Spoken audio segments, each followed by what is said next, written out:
Educating, informing, serving. Fact TV, keeping government honest.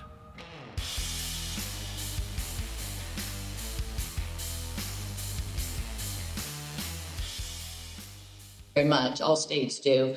Transportation funding is allocated by the federal government in 6-year chunks, and so we still have 2 years more on the existing transportation bill. Something that has been stopped at the federal level is funds for construction of EV charging stations. And it's specifically, what it's stopping is a program that we were able to complete one of the projects, but they're level 3 chargers. So this is like Tesla chargers, but they would be for the public. And V-Trans did a really good job of how they arranged that. They were only able to get one through the construction, but we have gone out to bid. So we really want to do what we can to complete those contracts. But that is something that was impacted by the federal government. The state has 2 task forces, one by the treasurer and one by the governor, keeping tabs on what is happening at the federal level, which is really hard to do. But it's essential that we do find out anything that's going to impact Vermonters as early as possible, so that we can address it as much as we can at the state level. Quickly, the other committee I'm on, I chair institutions, and institutions now has jurisdiction for IT, for information technology. And we just voted out a bill last week called Kids Code. It's the vernacular, but it's a bill that would stop large internet companies from using algorithms and methods. It doesn't discuss content, so it's not a First Amendment issue.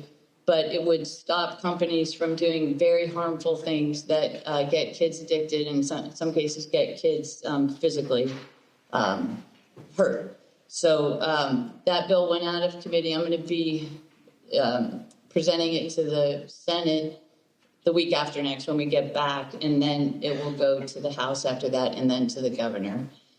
We also are going to start working on a data privacy bill that would apply to everyone, to adults, that is similar to bills that have been adopted in other states. And so it would just mean that internet companies couldn't sell your data without your permission and other things.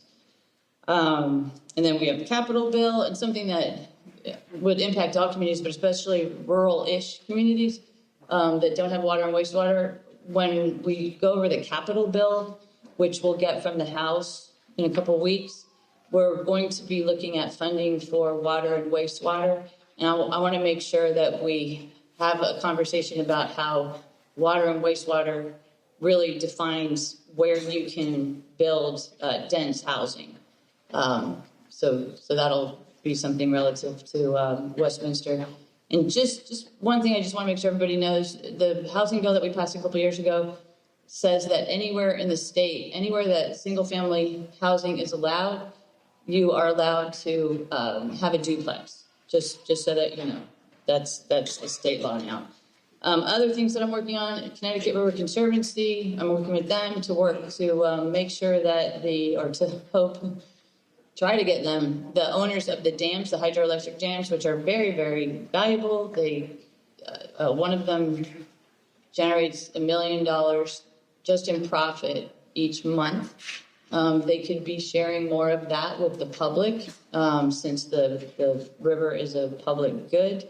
And so I and some other legislators, including yours, are working to require them to basically provide more recreational services, because that's something that they can do so that we can all enjoy the river at a better way. And then your other senator is Nader Hashim. And while I find out, I'm going to find what he said on my phone, and I'm going to let the other two go ahead. Okay. Thank you. So I wanted to start out just letting folks know, some of you come to our monthly meetings on the third Saturday of each month at the Rockingham Library during the legislative session at 10:30 in the morning. Most of the time, both of the senators and both of your state reps are there, and it's a chance for us to sit and listen. Mostly we listen, and then we do a little bit of updates as well. So it's really a chance for us to connect and to update you. So if you haven't had a chance to go to those, check back and please come, because it's really important for us to not just share information, sending it out on a website or by an email, but getting a chance to have two-way conversation. So I wanted to make sure everybody knew about that. Also, Leslie Goldman and I have prepared a town meeting report. I think we have 50 copies in the bag. If you want one and we run out, let us know. I can send you an electronic copy of that later. So those are just some general specific updates about what's happening in the House. I chose to focus today. I actually have some prepared remarks, and I want to talk a little bit about what's going to happen in Vermont with the possible federal cuts, because these are really potentially devastating changes for us. And the truth is there's a lot that we don't know, but there are some things that have already been impacted. And it's really hard for us to be in Montpelier making decisions about the future of Vermont when there are so many things we don't know about in terms of funding and programs. So I'm going to just take a moment here and tell you a little bit about my thoughts about that. It's been a tough year for our country, with many cuts announced to programs serving Americans and to cuts to programs with global impacts on issues from development funds, like programs through USAID, and cuts to programs like the CDC, the Center for Disease Control, whose work impacts not only the health and welfare of all Americans, but also our ability to impact global health impacts in a timely way. The consequences of these cuts to programs and to medical and scientific research funding could be devastating for many of us. From AIDS care to tracking avian flu to tracking potential future pandemics, there is so much that would be useful for our country to keep track of that may not be coming in the coming months and years. I have attended multiple briefings from Dr. Levine, our Vermont Health Commissioner, and he is very concerned about the cuts and their impact. We all should be, but there is much that we don't know. It might be as bad as some folks think, and it might end up not being so bad, as some decisions that have been announced have already been reversed or canceled. This is an environment which is very confusing to live in and work in, and very difficult to make policies in. There have been many cuts and freezes announced on the federal level that would severely impact the ability of Vermonters to continue to do a lot of kinds of work. Some of these have been overturned by the courts, others have gone through. We don't know where things will land, but it makes it very difficult to do budgeting work in Montpelier, which often relies on matching or in full on federal funds. Here are a few examples. In Vermont, people working locally with refugees in Brattleboro were let go in one of the first waves of federal cuts in the Trump administration. We need new Americans to work in our communities. We have a workforce crisis. Cuts to programs supporting these people are damaging on both humanitarian and economic levels. A second issue, if Medicaid funding is cut off or even reduced to Vermont from the federal government, it will have devastating consequences on Vermonters who depend on these funds for healthcare needs. A third issue that I've been contacted by many constituents about regards what's going to happen with work programs that serve vulnerable Vermonters. In particular, I had someone contact me who was an employee of the SNAP program, which provides federal food subsidies for individuals. And they said, oh, am I going to lose my job? I don't know. Are we going to lose food stamps? I don't know. We hope not. And on the committee that I serve on, we actually work on making food policy, but a lot of our Vermont food policy is tied to DC food policy and to funds that come from DC. So I'm afraid whatever you ask me today, a lot of the time the answer is going to be, we don't know. There still are things that we're figuring out. So this particular session, I served in the House for 4 years already, and I'm starting my third biennium right now, and I was assigned to a new committee. I now serve on the House Committee for Agriculture, Food Resiliency, and Forestry. And the majority of the work that we do addresses the needs of farmers and the ability of Vermonters to access food. Federal funding changes to food programs could be very difficult for both farmers and Vermonters' access to food. This has become a large focus of my work this session. I will continue to do everything I can to support Vermonters having access to food, and to support farmers being able to stay in business to keep us all fed with food produced and available locally. If you have other concerns or questions, feel free to reach out after the meeting today. I plan to be here as long as I can. I don't know how long we'll go through, but we have another meeting in Rockingham starting at 2 o'clock. So I'm happy to talk to people individually up until 1:45 or so, if that works out. And if not, feel free to sign up for my email letter or to contact me by email. I have a clipboard in the back of the auditorium here if you would like to get my monthly newsletter. I send out some updates about specific things that I'm working on and specific things that are happening in the legislature through the monthly newsletter. And as I mentioned, I'm also happy to meet with you in person, either at our monthly sessions or other times. It really is an honor to serve our community. I'm really happy to live in Westminster and to represent Westminster. And I hope we do some good work together today. One thing I've learned on being in the Agriculture Committee, which is my new committee, is that it is absolutely possible for people with very divergent ideas to work together and make good decisions together. On my committee that I serve on right now, we have 8 members. 4 of them are Democrats, 3 are Republicans, and 1 is independent.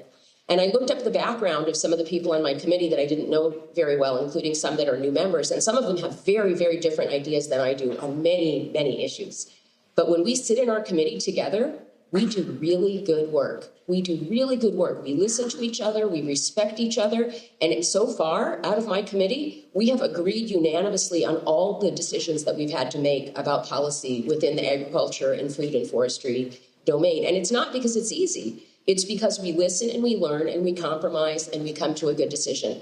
So serving on my new committee has sort of let me see on a micro level, we can do this. We can do this in the State House. We can do this in Vermont. We can do this in our country. And I really hope we do. Thank you.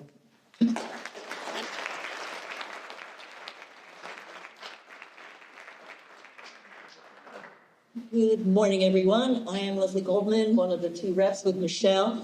I live in Rockingham, and I've been going to town meetings since 1982 in Rockingham. I love town meeting. Look at this. Look how many people are here from your town. It's really, really great.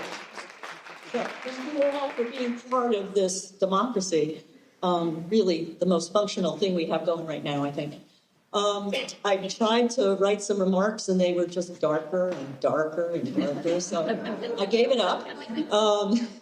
I appreciate Michelle and Wendy. I do serve on the healthcare committee, but we have such structural problems right now that we are really hitting walls. Our healthcare system is in crisis. Our education system is in crisis. Our housing system is in crisis. This is huge. And they're all interactive and intersected, and we're going to have to work really hard at the state level to see how we can move forward. It's really not clear as of yet. The beginning of the session was very slow because people are working in committee on these deep issues. We have not heard from the Education Committee yet. The bill was just submitted this week. It's on 200 pages. That's a big bill to redesign a education system. I'm worried about the timeline that's been offered. I'm not sure that's possible, those kinds of things. In healthcare, we have 9 out of 14 hospitals in the red. If we do nothing, we're gonna have 13 out of 14 hospitals in the red and likely more bankruptcies. We know we lost North Star Health. Some of you may have gone there for your healthcare.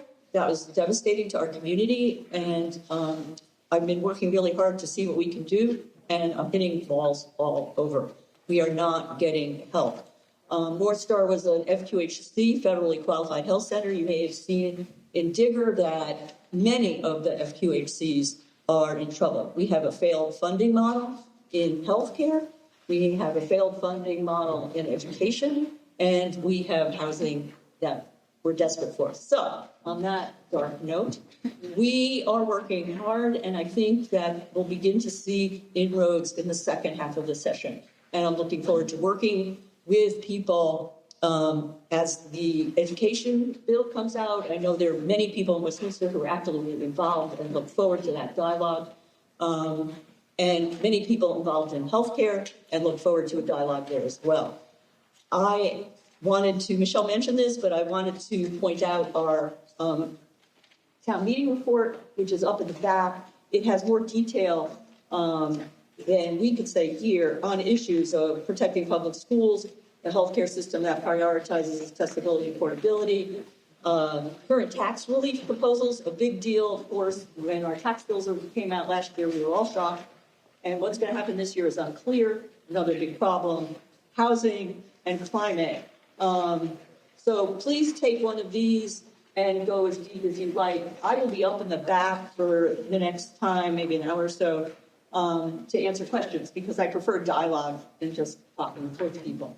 So thank you all again for coming. Thank you for voting. Thank you for your wonderful town. Westminster really is quite special. Thank you.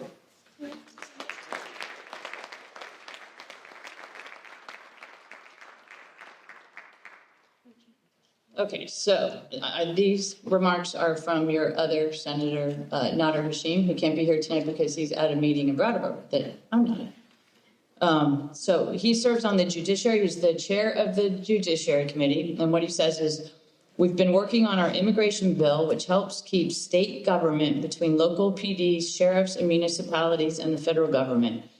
The bill will ensure that local agencies receive approval from the state prior to entering any agreements related to immigrations with the federal government.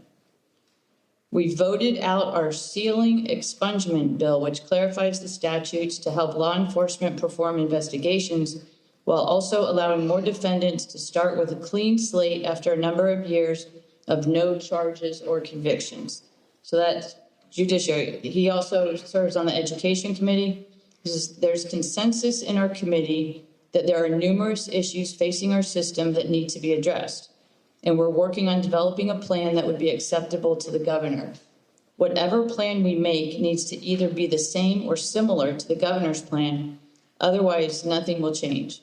Therefore, we are taking a deliberate approach and trying to find common ground while also doing our due diligence. This is not something we can or should rush. Then the last thing he says on education, our committee will mainly be focusing on district sizes and where rulemaking authority lies. Rulemaking is a priority because he don't believe that something like education standards should be consolidated into a partisan branch of government, but rather should remain with an independent body such as the State Board of Education. And he thanks you for letting me say this. Thanks. Have a great meeting.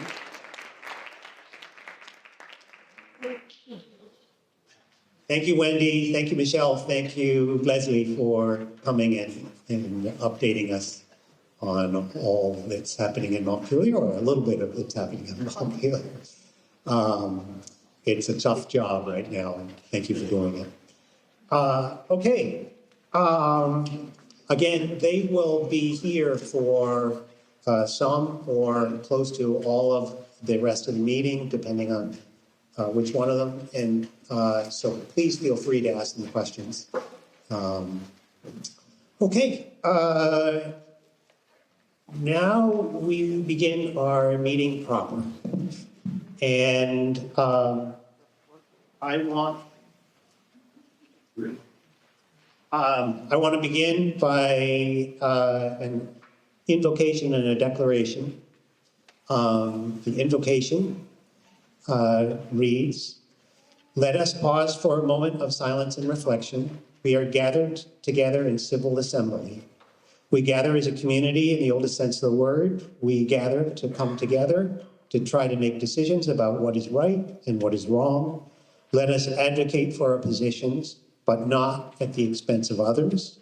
Let us remember there is an immense gap between saying, I am right, and saying, I believe I am right. And that our neighbors with whom we disagree are good people with hopes and dreams as true and high as ours. And let us always remember that in the end, caring for each other in this community is of far greater importance than any difference we may have." And then I'll read the declaration that we all passed March 2 last year.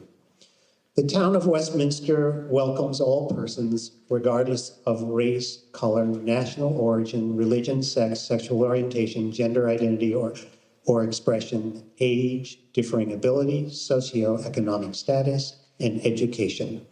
The town of Westminster commits to being a place where individuals may live freely and express their opinions without fear, where kindness and respect are valued, and where all persons feel safe and welcome. As a town, we condemn discrimination in all its forms and will strive to ensure that all our actions, policies, and operating procedures reflect this commitment. We passed that a year ago. Thank you.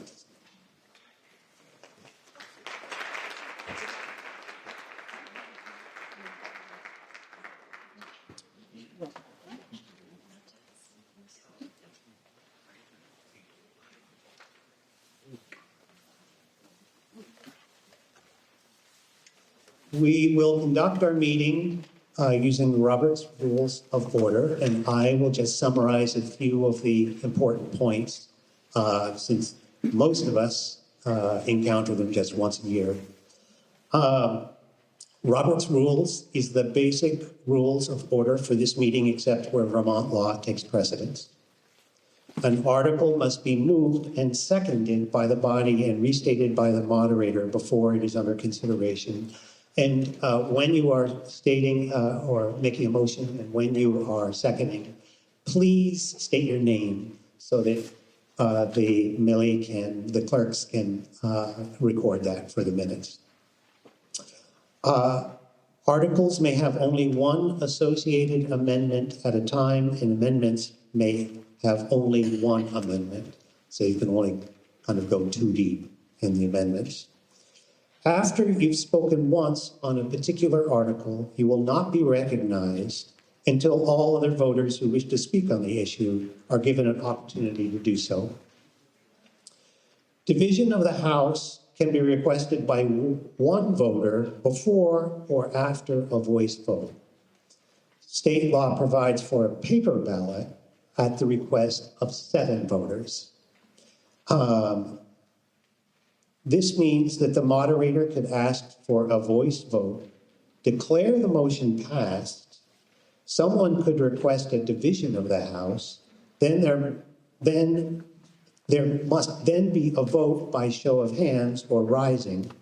The moderator declares the motion passed, then someone could request a paper ballot, and the moderator would have to honor this request if the number of people asking for the paper ballot is at least 7. Debate may be cut off by a motion to call the question, a second, and a 2/3 vote to do so. All motions, remarks, and discussion must be addressed to the moderator. State law prohibits consideration of articles that have not been warned.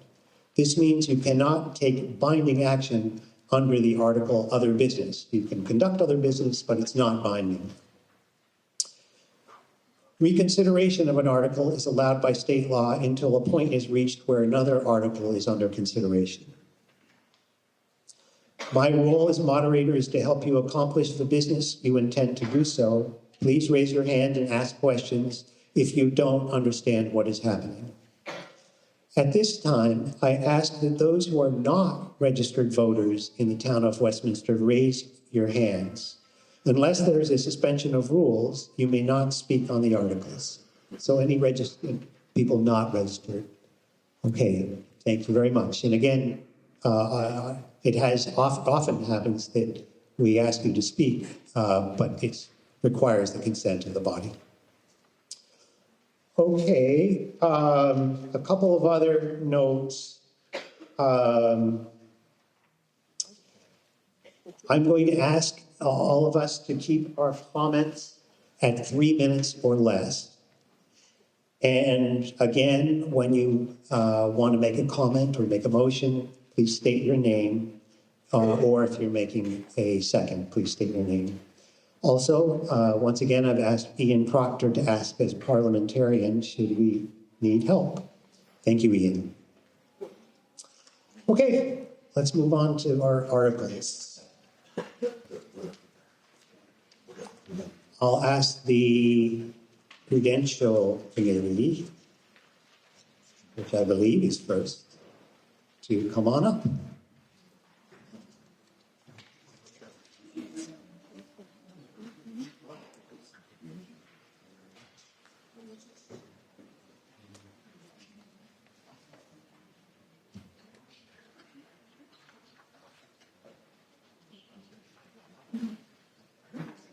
morning.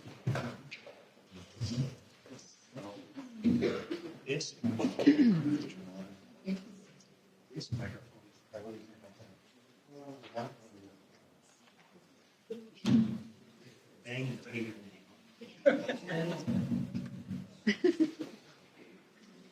Okay, Article 1, to choose all town fire district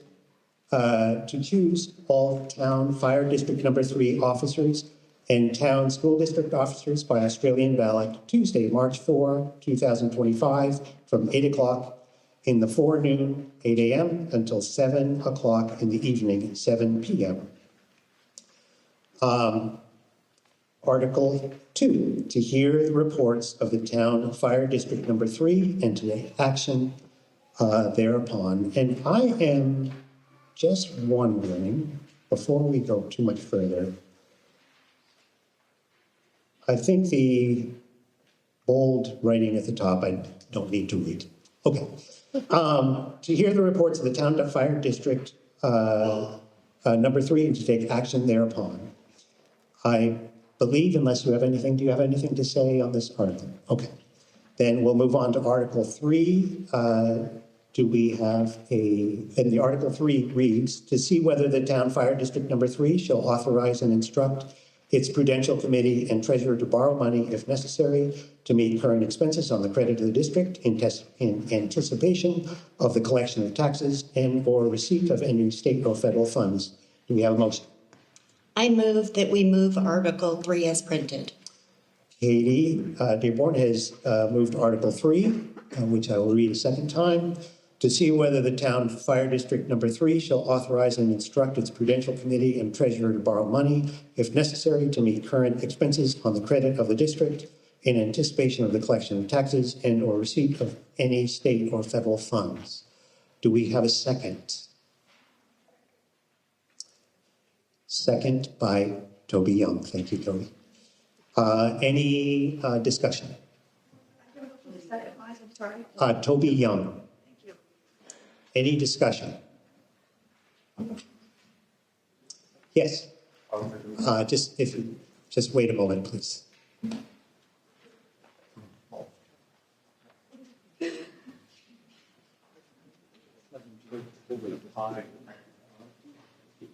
Please state your name. Arthur Dufresne. Does this remove the power of the select board to approve any purchases prior? I heard him and I can repeat it. He's asking if this removes the select board from making any decisions of the spending of the money.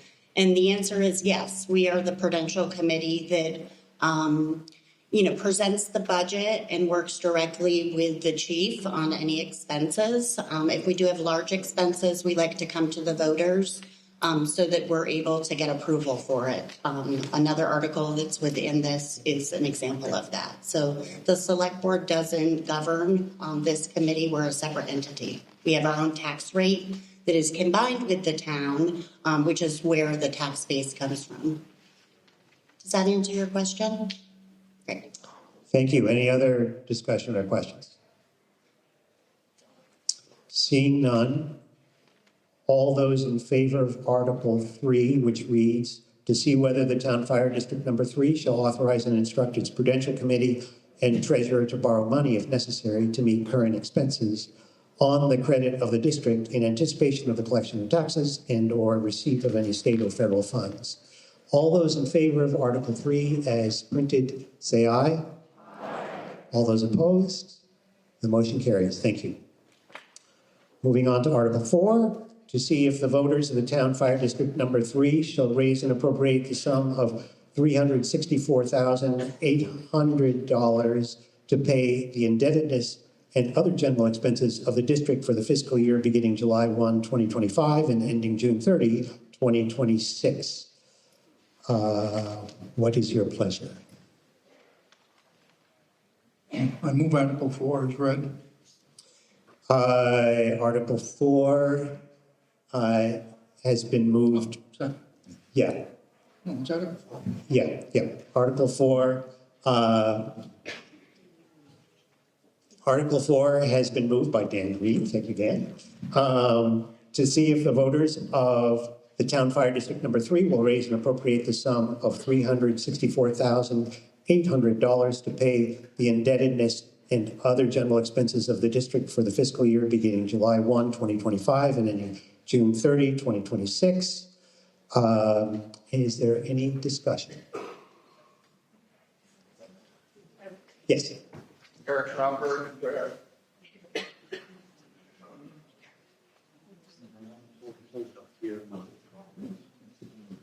Eric Romberg. I was looking at the budget numbers that are in the town report, and I'm not seeing that specific number, 364,800. Can you let me know sort of what that represents relative to the budget numbers printed here? Thank you. Absolutely, thank you. Excuse me a moment, I'm just going to interrupt. I neglected to ask for the second on that motion. June. June, terrific. Thank you, June. June Screeder. Okay, Eric, and I can answer. Thank you. If you go to page 26 of the town report, you'll find our budget. One of the things that happens for the fire department is we are the recipients of funds that are from the state. It's hold harmless and pilot money. So the amount of money that we need to come to you folks to raise is that figure, that 364.8. We also take in some money from the state based on those hold harmless and pilot programs that we're the recipients of. So our total budget is the 387.8. Now, the hold harmless and the pilot money that we take in, we do put that directly into our capital reserve. And that's just because there is the possibility, as we kind of heard this morning with various programs that may be discontinued, that at some point we may not get that money. And so we feel that we need to budget for the actual expenses of the department, and that hold harmless money that does come in goes directly to capital reserve. Does that answer your question, Eric? Yes, thank you. Fantastic, thank you. any other discussion or questions? Yes. John.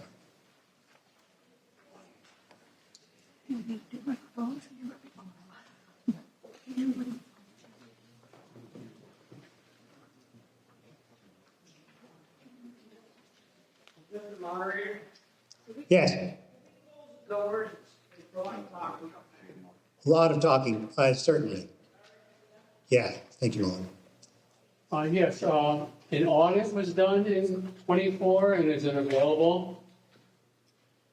The audit that was done by Sullivan and Powers, it is available at the town office. It was completed. We've met with them many times. We continue to work with them. The last year, no, I don't believe it has been completed. And I'm going to go to Chip. It hasn't been. I think it's pretty much buttoned up, but I'm not sure. The response time from that particular auditor seems to be slow at times. We've reviewed everything. It looks good to us, but Chip, I don't know if you have anything else you can add. Yeah. Yes, without objection, if we could have a... So Sullivan Powers, we have finalized the completed. Yeah, just if you wouldn't mind waiting for the microphone. So Sullivan Powers has completed the audit with me, but has not done the final documentation for signatures and, if you will, hard code printing of the files. Thank you. Please state your name. Willis Stearns, or Chip Stearns, as most people know. Chip Stearns.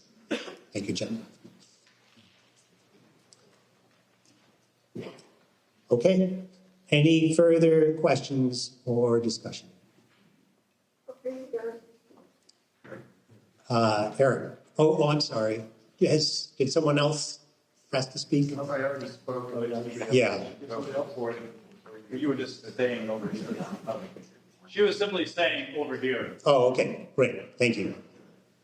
Thank you for, Eric Romberg, thank you for letting me ask another question.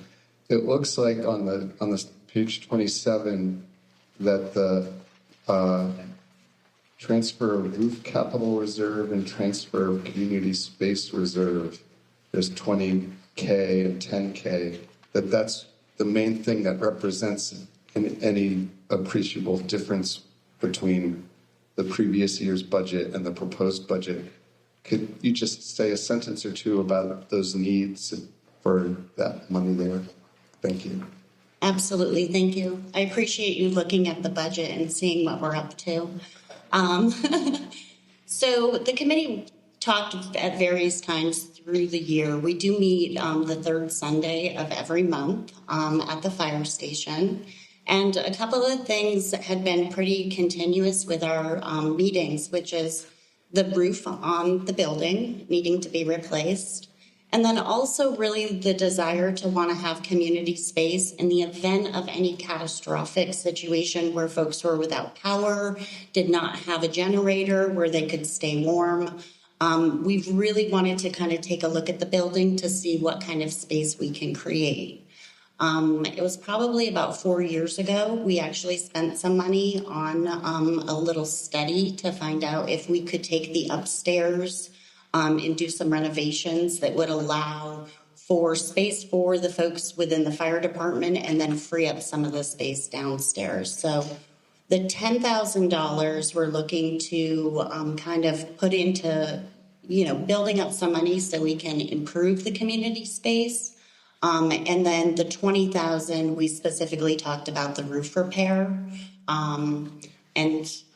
We just feel an obligation that we need to set some money aside so that we can, foot the expenses and come to you when we want to expend the funds is really how we would do it. So, thank you. Thank you. Any other discussion or questions? In that case, we will vote on Article 4 to see if Town Fire District Number 3 will raise and appropriate the sum of $364,800 to pay the indebtedness and other general expenses of the district for the fiscal year beginning July 1, 2025 and ending June 30, 2026. All those in favor say aye. Aye. All those opposed, the motion seems to carry. The motion carries. Thank you. Moving on to Article 5, to see if the voters of the Town Fire District Number 3 will authorize the Prudential Committee to expend up to $125,000 from the Capital Reserve Fund for the purchase of a new utility vehicle. Do I have a motion? I'd like to move Article 5 as written. Excuse me. Chris Harlan moves Article 5 as written. Seconded over there by David Wallen. Thank you, David. To see Article 5, to see if the voters of the Town Fire District Number 3 will authorize the Prudential Committee to expend up to $125,000 from the Capital Reserve Fund for the purchase of a new utility vehicle. This motion has been made and seconded. Is there any discussion?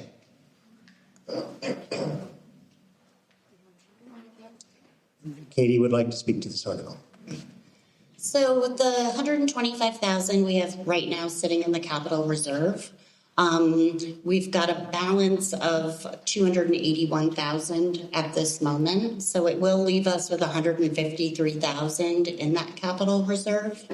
The purpose of purchasing this utility truck is so that we are able to have equipment moved over to the Westminster West area. And Cole, I don't know if you want to talk about the repurposing of the existing utility, but I do think it's important in consideration of the article.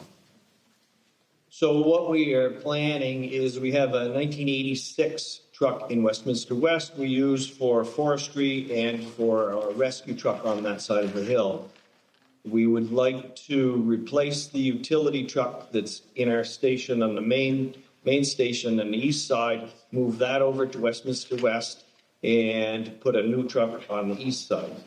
So that's the plan, is to actually replace two trucks, get rid of the older 1986 and put our 2004 over there and put a new truck in this station on this side.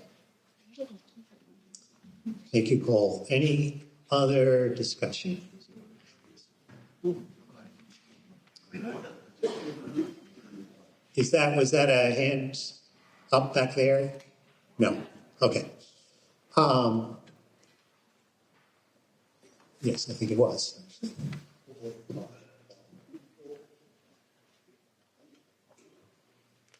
Hi, Kathy Kingston. I just want to also take a moment to, can you all hear me? Yeah. We've been having a little difficulty hearing people, and if we could all hold the mic really close when we speak, that'd be great for everyone. I'm just wanting, could you describe what this vehicle is and does? I don't know what a utility vehicle is. Thank you. Thank you, Kathy. That was Kathy Kingston. So our present utility truck is a 4-door pickup. We have rescue equipment in it. So when our main rescue truck goes out to a call or is out of service for some reason, then we have another truck that has rescue equipment on it for general house calls, rescue calls. Our truck in Westminster West is, as I said, a forestry truck. So it has forestry equipment and also has rescue equipment on it. And we're trying to upgrade that truck by using this one that is on the east side over there. Much newer truck, gets around much better than the older forestry truck. So that's what we do. It's mainly just for hauling equipment. We do have rescue supplies on it, moving manpower, etc. Does that answer your question? Yes, thank you. Okay. Part of the question. Yeah, it was just the price of $125,000, and I didn't know what a utility. It seemed like a lot of money for a vehicle, but it sounds like you guys know what you're doing. You know how much these things cost, and I have no idea what the equipment is. So, but thank you. So it did answer the question. Okay. So yeah, what we've planned on is buying the cabin chassis, which who knows? We've gotten prices anywhere from $65,000, $75,000 for a cabin chassis. Then you put a utility body on it. Of course, you have to put radios in it, lights on it, paint it. So, yeah, it adds up quickly. Thank you, Cole. Any other discussion? Okay, then we'll move on to a vote on Article 5 to see if the voters of the Town Fire District Number 3 will authorize the Prudential Committee to expend up to $125,000 from the Capital Reserve Fund for the purchase of a new utility vehicle. All those in favor say aye. Aye. All those opposed? The motion carries. Thank you. Moving on to Article 6, to transact any other business proper to be brought before the Town Fire District Number 3 meeting. Any other business?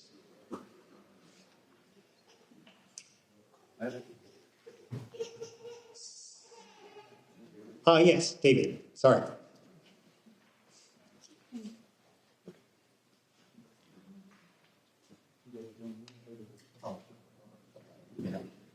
Thank you. Am I loud and clear? No? Okay.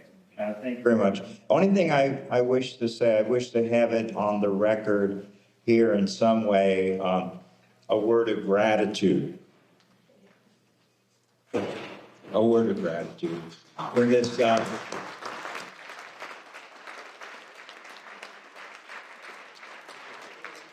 Each word seems like words that are not kind are rewarded. I want to say thank you. Thank you, David. Well said. And thank you, Katie, Dan, Chris, for being on the Prudential Committee, and Cole Streeter for being our chief of the fire department.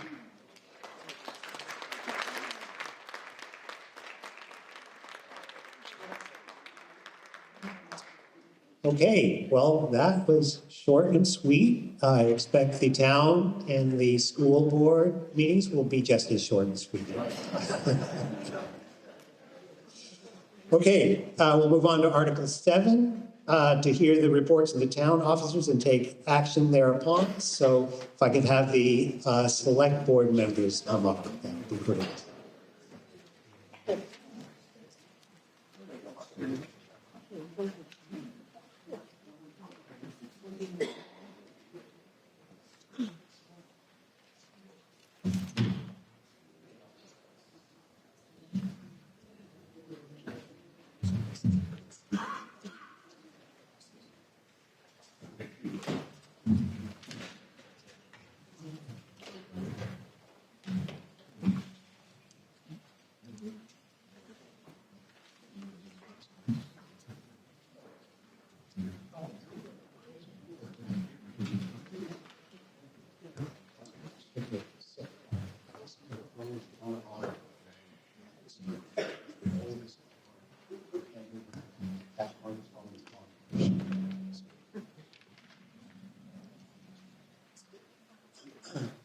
Okay, thank you, Select Board. We are on Article 7, to hear the reports of the town officers and take action thereupon. Dan, do you have a few words? Yeah, Dan Crocker. It's my honor to be chair of the select board this year. I've done a lot of things, and I want to make it clear to everyone. In the past, I haven't heard a lot of what we do, but what we do is we work as a group. None of us have any power individually. We work as a group and we make unified decisions.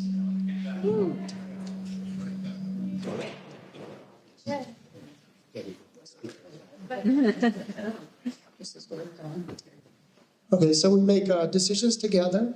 We're always looking forward for anybody to come in, bring whatever they want, bring their ideas. If you do have issues you want to talk about, the best way to go about that is talk to Lou Bordeaux, our town manager. He's our agent. If you don't feel comfortable with that, you can always come to one of us as an individual. We can go to Lou, or we can get it into our agenda. We also have our agenda. That's kind of important. That's what I want to make a point here is our agenda. By law, we have to warn it 48 hours in advance of our meetings. Our meetings are, right now, we do the second Tuesday and the fourth Tuesday of each month at 6:30. They're usually on Zoom. Sometimes the Fact TV guys don't show up, and we have some issues. That's happened a few times. So that's there. And I know that democracy is pretty fragile these days. So what I want to let everyone know is that it's really important to get those agendas. And I'm going to be the first one to put my hand up. Before I was on the board, I didn't see that was very important. But now I do, because sometimes there's something that affects you that'll be on the agenda and you may miss it. So one of the things I had Lou do, I asked him to see if we could put a program together to make it easier for people to get our agendas. They don't have to go clicking all over the internet to find them. So what we did was he set up a thing, we brought it to the board, it was passed. So you can go online now, it's all up and going. And you can, in our site, you can click, this is the only thing you have to do to get this. And you can put your emails, you can set up your email, and when our agendas go out, you will get an email, it will be the agenda. Our agendas are pretty short. I looked at one, it took me 15 seconds to go through it. So maybe you don't read quite as fast, maybe 30 seconds. But there'll be, throughout your lifetime, there will be some that affect you. So it's really important for you people to get in. And that's a way to bring us all in. An informed citizenry is really good for democracy. And maybe when you're at the store, when you meet people, you don't have to discuss the weather. You can discuss the Westminster Select Board agenda. So I just wanted to let you all know, get out there. The people that aren't here, get them in. Let's get everyone on this email. It's be really good. We're kind of disparate a little bit here in Westminster, and that might bring us together. That's it. Thank you. Thank you all for coming and supporting the caucus. Thank you, Dan. Okay, moving on to Article 8. Shall the voters of the town of Westminster authorize and instruct its select board to borrow money, if necessary, on the credit of the town for its current expenses in anticipation of the collection of taxes and or the receipt of any state or federal funds? Let's see. David, Yes. I move Article 8 as read. Katrina Hamilton moves Article 8 as read. Is there a second? Seconded by my neighbor, Oliver Brody. Thank you, Oliver. Okay, the motion has been made and seconded. Article 8, shall the voters of the town of Westminster authorize and instruct its select board to borrow money if necessary on the credit of the town for its current expenses in anticipation of the collection of taxes and or the receipt of any state or federal funds. Any discussion or questions? Seeing none, we will vote on Article 8. Shall the voters of the town of Westminster authorize and instruct its select board to borrow money if necessary on the credit of the town for its current expenses in anticipation of the collection of taxes and or the receipt of any state or federal funds? All those in favor say aye. Aye. All those opposed? Motion carries. And we'll move on to Article 9. Article 9 reads, shall the voters of the town of Westminster authorize total general fund expenditures for operating expenses of $1,398,018, of which $1,087,913 shall be raised by taxes and $310,105 by other estimated revenue for the fiscal year beginning July 1, 2025 and ending June 30, 2026. Do I have a motion? I move that motion is written. Dan Crocker moves the motion as written. And the motion again is, shall the voters of the town of Westminster authorize total general fund expenditures for operating expenses of $1,398,018, of which $1,087,913 shall be raised by taxes and $310,105 by other estimated revenue for the fiscal year beginning July 1, 2025 and ending June 30, 2026. Do I have a second? Seconded by Stephen Major. Okay. Do I have, let's see, Dan Crocker would like to make some comments. Can you all hear me? Okay, the way we did this, we worked on this budget, Lou set it up, did a lot of work on it. We were very, very concerned with raising taxes this year, any amount. As you know, what's been happening in other towns, and that was really forefront in our mind. Stephen Major was great help on the board. We all put our minds together. I just wanted to single him out. I thought he did a really good job. The way it's set up right now, and I worked with Chip on this, so we have some numbers I just got from Chip. If we pass all the articles from 9 through 17, and we pass 19, then the tax rate goes up about 3.95%, which is about a third of a cent per hundred. And what is 100? What is 1 cent per hundred? I always find this is interesting because it's hard. You lose the decimals. One cent per hundred is 29,000. It's 29.3 something. Is 1 cent. So what is that per 100,000? That's $10. Okay, so a third of a cent is $3 per 100,000. If you have a $300,000 house, it's going to go up $3. So that's, and the big important thing here is Article 19 gets passed and the 200,000 gets put back into the budget. That's a huge number. That's almost 7 cents. So it's up to you people when we get to Article 19. So you can choose to take that wherever you want. You can keep the tax rate down. The other implication here, and Stephen was great on bringing this up, is that if the grand list goes up, that third of a cent will actually even go down. So there is a chance, and this is a budget. We don't know exactly how it's going to go. We've compared this budget to the budget from last year, which we're not quite done with.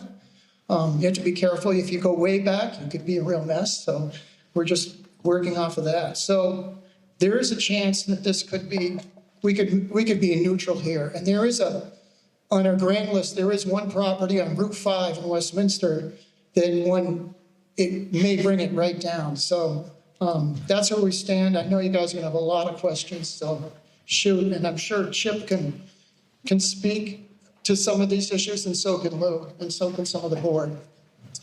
Okay, thank you, Dan. Any questions or discussion on Article 9? I'm seeing June Streeter over there.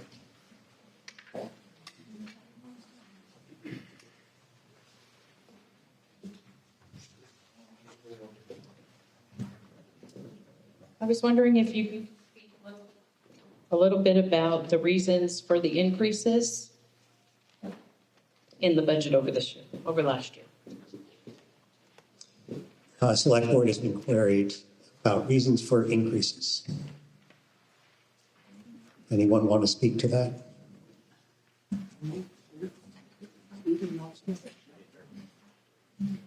I'd be happy to speak to that. The little short summary we have of the notable increases are, of course, health insurance at $7,000, computer server, $5,000, the property casualty insurance, $8,000, legal services, $6,500, and we have actually changed our town attorney over the past year. Wages of $20,000 with a note of Ally being increased from 30 to 38 hours, and Kelly's hours brought in line with experience and responsibilities. Our audit, we'll have a full audit for fiscal year 2025 with a $5,000 increase. A planning consultant, we need to get on board with getting a new plan, and that'll be a $10,000 cost, and a town plan allotment for $20,000. Building maintenance, $2,000, sheriff, $3,600, and waste at $18,800 difference there.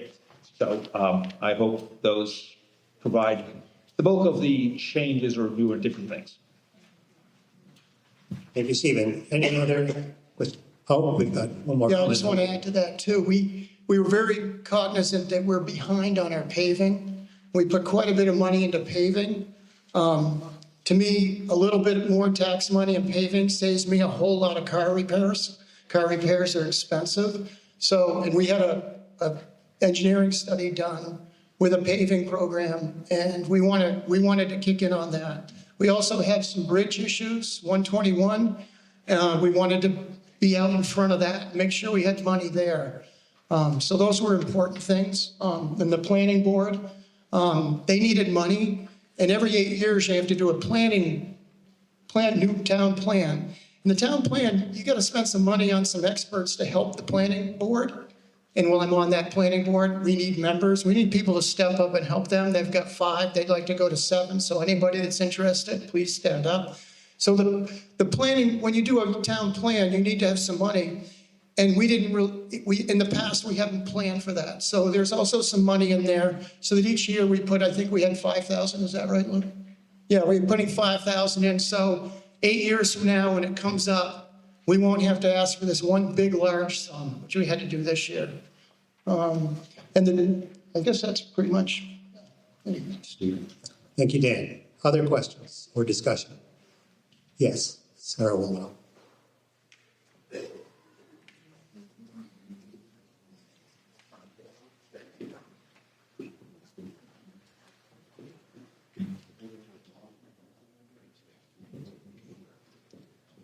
Sarah Waldo, I have a question about the administration wages.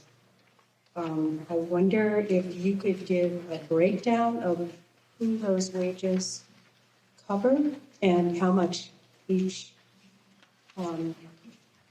person is paid. Page 11.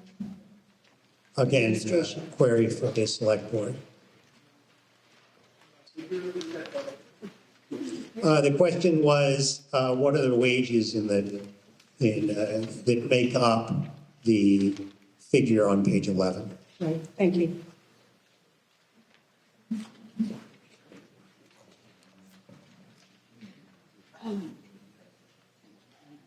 I think maybe we'll ask the town manager to help out. Yeah. Without objection. Lou is not a resident. Without objection? Okay.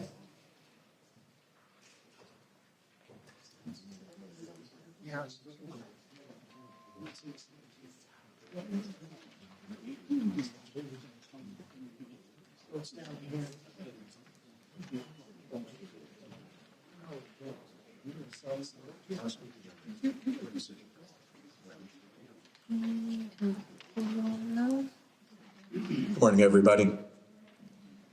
The wages line breaks down. It's designed to more mirror the highway budget. There are three components to this: town manager, who serves as your chief administrative officer, chief procurement officer, road commissioner, HR manager, budget manager, town health officer, and supervisor for the Windham County Solid Waste Management District. Per contract, that amount is $113,300. Our zoning administrator, who also serves as the assistant treasurer, lister clerk, receptionist, and helps with administrative assistance, that amount is $62,738. Administrative assistant also is the assistant zoning administrator, deals with tax bill issuance, tax collection, trash tag distribution, receptionist, and puts together the annual report, and that amount is $62,738, which those three amounts will add up to what you see. Thank you. Thank you, Lou. Any other questions? Yes, over here. Please state your name. Ron, I recognize this man right here.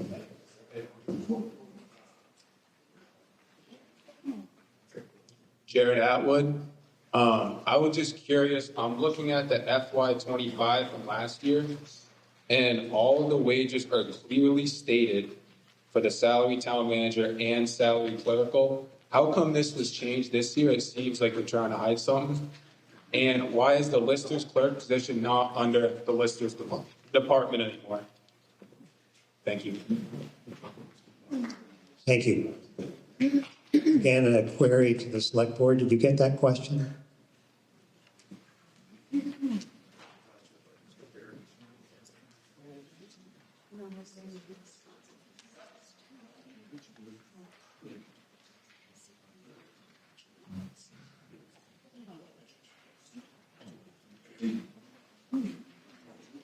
Jared, do you want to say what page maybe you were referring to? Budget? Yeah. In the FY25, page 10, says salaries and wages, salary town manager, $108,000, salary clerical, $40,000, almost 41. This year, on page 11, under administration, it just says wages, and it's got a $20,000 increase from $218,350,000 last year to $238,776. Thank you. Does that help, select board? So I think what he's asking for is why is that increase? So you're asking for why that went from 218,350 to 238,776? No, the question is, why aren't you saying exactly where it's going? Why is it clumped into wages instead of whose wages it is? I think the town managers told you where the wages were coming from. No, that wasn't until someone asked. It should be on here for everyone to see. It's the same.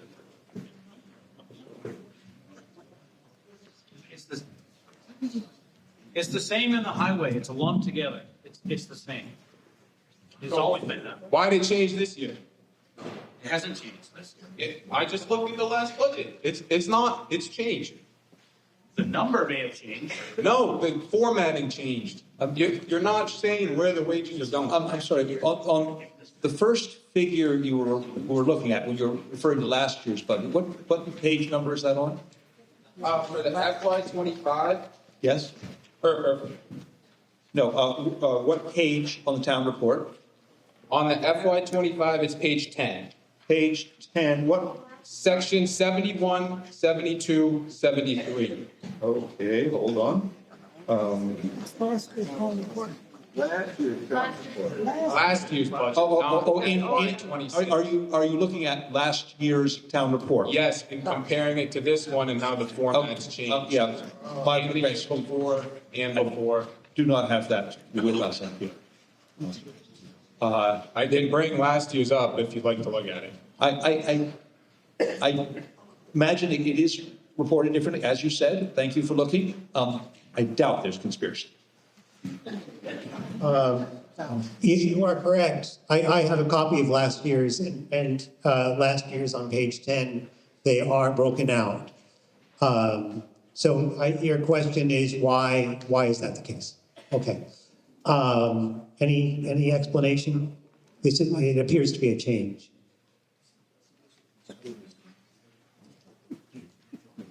I think it's just a format change and an ease for payroll process.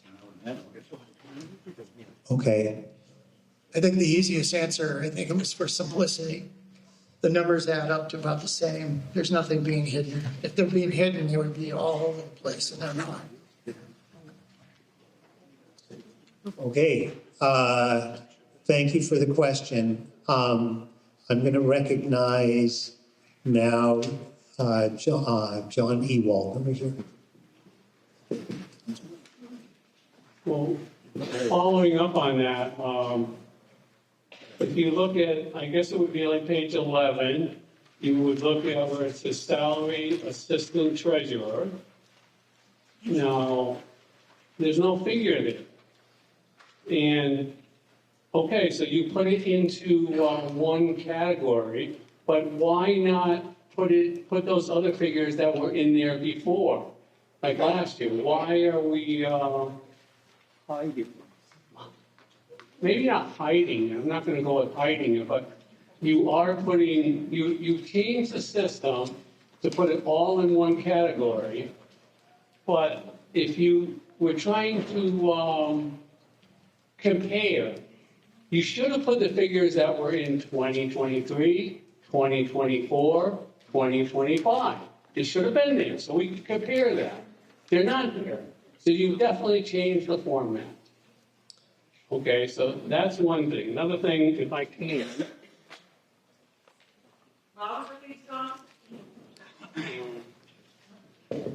On page 14 of our town report, you will see there will be a proposed budget that is 25.97 higher than our 2024 expenditures. Look at it. You know, you're shaking your head. Look at what we spent in 24 and what we're spending now. Now, the budget process this year started with the town manager saying, for budget preparations, you always max out the numbers. Okay? I disagree with that. I think you look at what you're spending, we've now spent 3/4 of our budget the year. We've only spent 63% of the money. So that means that we have probably a surplus of $150,000 in the 25 budget. The town administrator's office is now closed on Fridays because of lack of foot traffic. I would like to see a reduction of salaries and benefits, not an increase. So I'm asked the body to reject this proposed budget, send it back to the select board, have them sharpen their pencil, and give it a budget that we can live with. Also, just for one point, Dummerston general fund budget, same kind of town as ours, is $633,000. That's less than half of what we spent. We're bloated. Thank you. Okay, thank you, John. Any further oh, I'm sorry. I think I'll let the select board respond first to that. Katrina. I just have one note. Dummerston does not have a town manager. That is select board and town clerk driven. Thank you, Katrina. Let's see, any other discussion? I think I saw Katie Dearborn over here.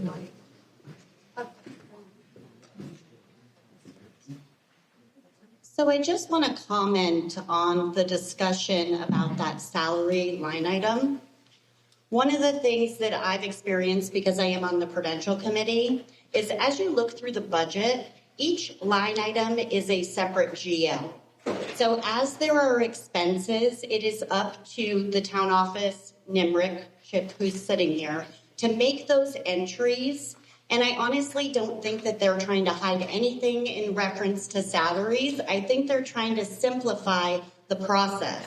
If for some reason one of those particular line items is miscategorized, it creates a real nightmare in trying to figure out which general ledger does it need to be moved to. When you start to consolidate it and you have one, it makes it a much easier process from the administrative standpoint.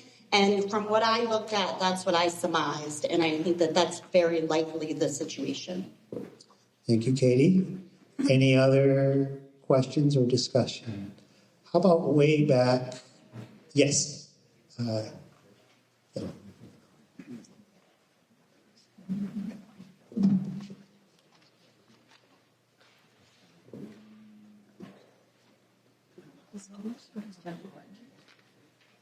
I'm Rachel Cohen. I just have a quick question on page 10 under the revenue. Maybe this is just because the year is not out yet, but the delinquent property taxes is listed in the 24 actual as $330,584.74, which seems like a very large percentage of the total taxes. So is it just a timing issue, or are we having trouble collecting taxes this year? Good question. Thank you, Rachel. Select board, who wants to respond? That's Stephen Major. Yeah, so on the delinquent taxes, we are not allowed by accounting rules to budget for collecting delinquent taxes. Now, we collect delinquent taxes every year. It bounces around about between $100,000 and $200,000 of taxes that are essentially late and get paid late. So that happens every year, but we're not allowed to budget for it. That is the principal driver of creating a surplus, because we're not, by accounting rules, allowed to budget for delinquent taxes. The way we return the money to the town is by Article 19, where we take our surplus and we send it back to reduce the tax rate. So please do vote for Article 19 so that we bring down our tax rate by essentially using our past year's delinquent taxes for that purpose. But that's a very good point. It looks extremely odd that one year you get $300,000 and nothing the next. But that is the fact that we did collect the money, we will collect the money, and we're not allowed to budget for the money. So it creates a sort of automated surplus, which then, in an ideal world, gets returned to the taxpayer. Dan wants to add to that. And I think you understand delinquent taxes are, I believe, any tax that's 1 day late. Is that correct? So that's why it's so high. It's not people that are way delinquent. So most of that you're going to get back. People are a couple days late or whatever. Thank you, Dan. Okay, further questions? Why don't we go to, yes, over here in the white sweater.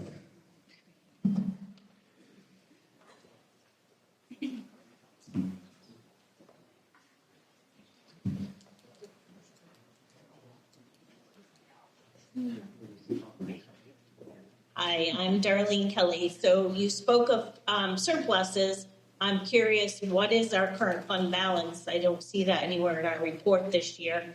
to understand what our fund balances are as we make decisions on reserve transfers and spending down our fund balance. Thank you. Questions on the fund balance? Or balances? Do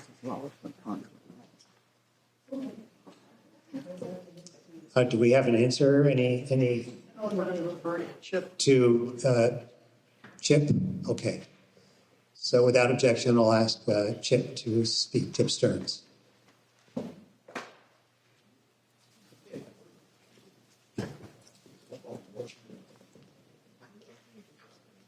Again, Chip Stearns. So printed this morning, balance sheets. Printed this morning the balance sheets from all the accounting.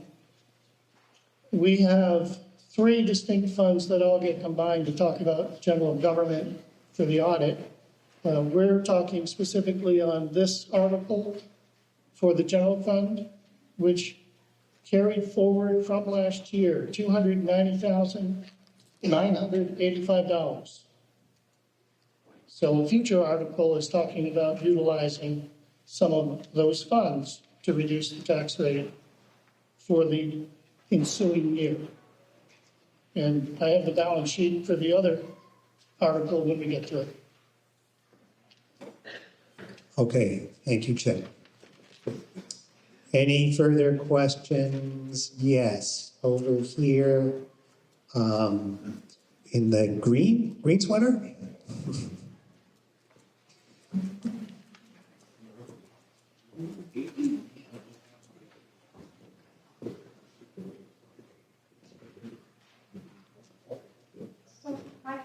My question was. Please state your name. Oh, I'm Jacqueline Atwood. And my question was about it being easier because of computer programs to group everything together for the executive salaries. I think it shouldn't be about simplicity. It should be about transparency. Okay. I don't think it should be about simplicity with grouping all the executive salaries together with one figure.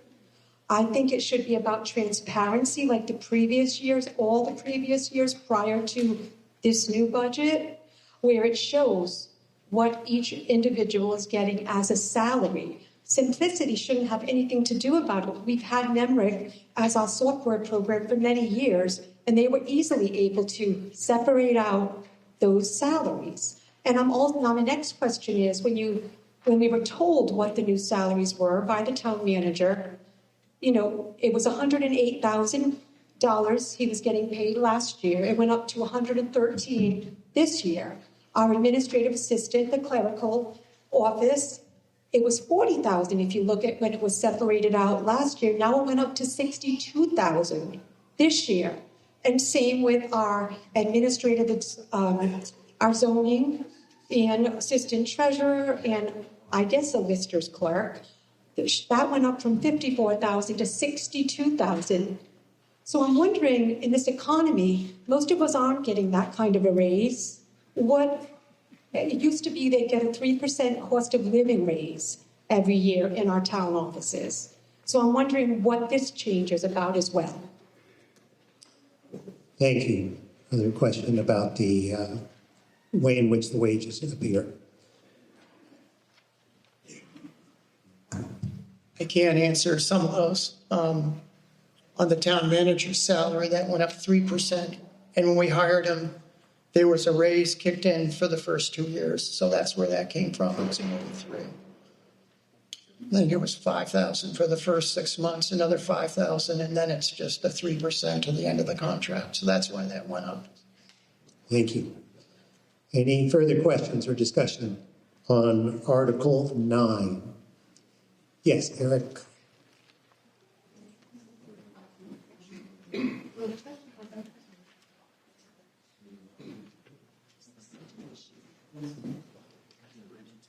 Eric Romberg, it is impactful to compare the fiscal year 24 actual column with the fiscal 26 proposed I know that sort of makes it a 2-year view, but if you look at on page 10 at the top, just the line for property taxes, just from fiscal year 25 to fiscal year 26, that's about an 11% increase. And from 24 to 26 is about a 17% increase. Looking ahead to the highway budget, which is the next article, but just there's an even more dramatic increase there I'm noticing. And so Dan started the comments saying, oh, but look at the thing all together with Article 19 returning 200,000. And so I guess I have a comment and a question. The comment is, those levels of property tax increases are unsustainable. I'm just sort of expressing that sentiment as a voter in general, that we can't keep having double-digit increases in property tax levels put into the budget each year, because it's, as you go from year to year to year, it's getting unsustainable. And the question is, Dan Crocker, could you repeat, you said if you do everything up to Article 19, there's sort of actual going to be minimal effect on the tax rate. And I know the whole tax rate mathematics is complicated, but could you repeat that? I'd love to hear that again. And then also, I just wanted to express that overall, the property tax increases each year are really becoming unmanageable as a property owner. Thank you. Thank you, Larry. Yeah, I agree. The property tax thing should go down, and to the part that John was saying, the 25%.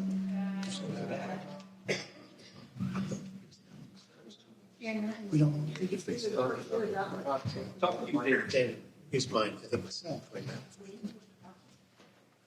So we were really concerned about keeping it down, as you said. And also, as you said, John's 25%.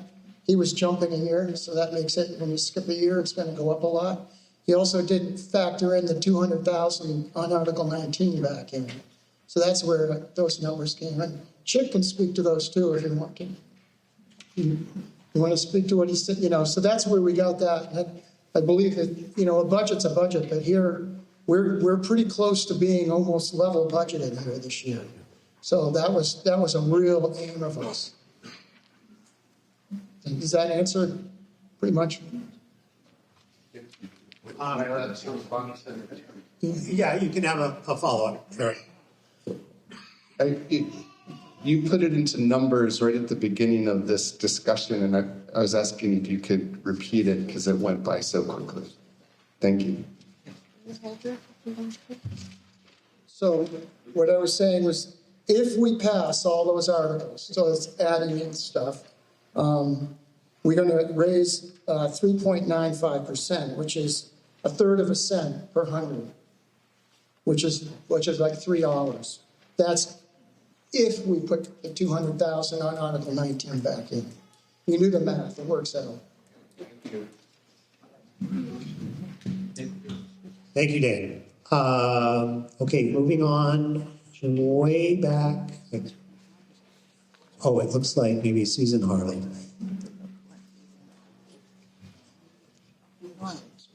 Susan Harlow. How much is in the current bridge fund? Yeah. Yes. So, How much is in the current bridge fund? bridge fund. Chip, are you looking that up? Yeah. We'll get an answer from Chip momentarily.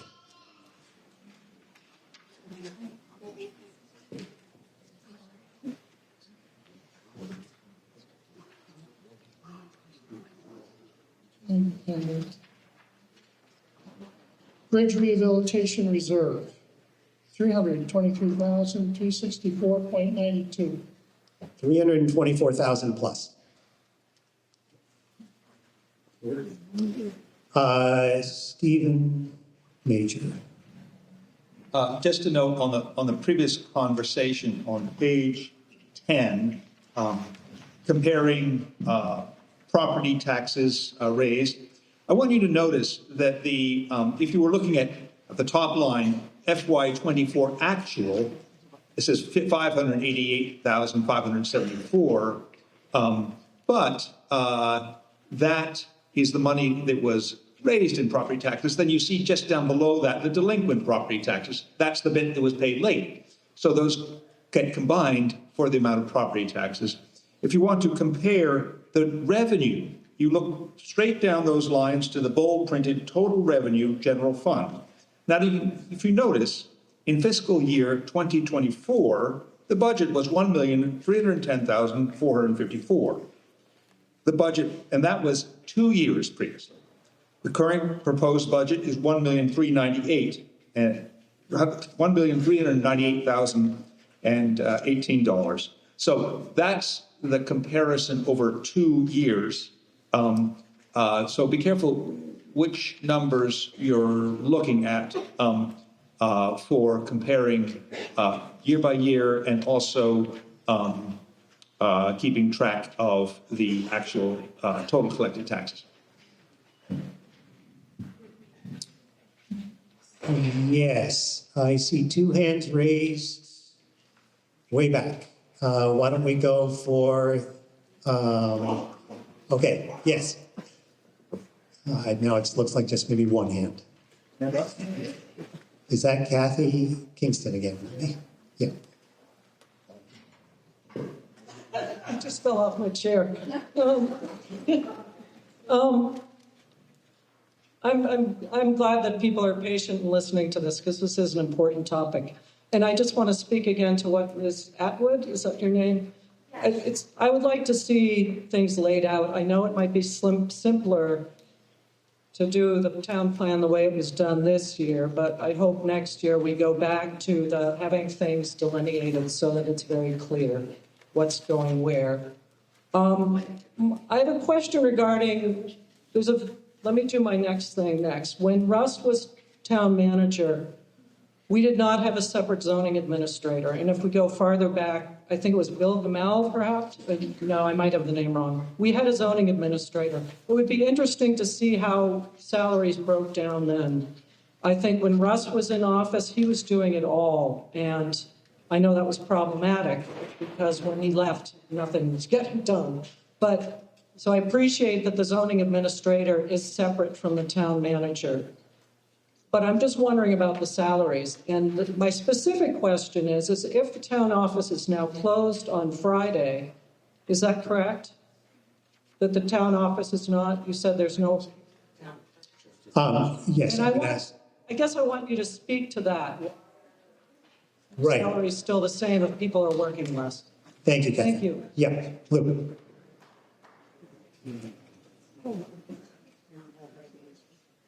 Yeah, that's a really good question. I just want you to know that there's a lot of transparency here, that everything that appears in the town report, budget-wise or non-budget-wise, appeared at select board meetings. And I think that tied into what Chairman Crocker said earlier about having people register to get the agendas emailed to them. Now, as it relates to the town office hours, I did a traffic study throughout the spring and summer and early fall of last year, and the numbers were just really very slow on Friday.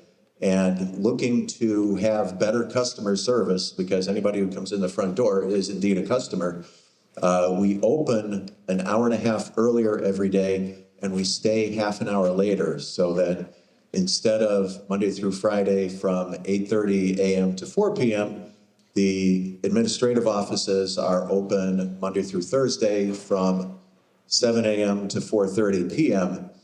And in those hour and a half at the start of the day, our customer service tracking actually had double the volume that it had for the previous 4 or 5 months of Fridays. So that's really the reason why we made the change.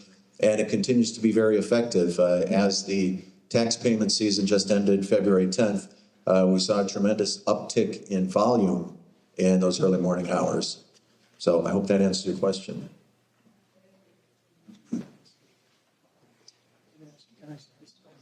Okay, one more follow-up from Dan.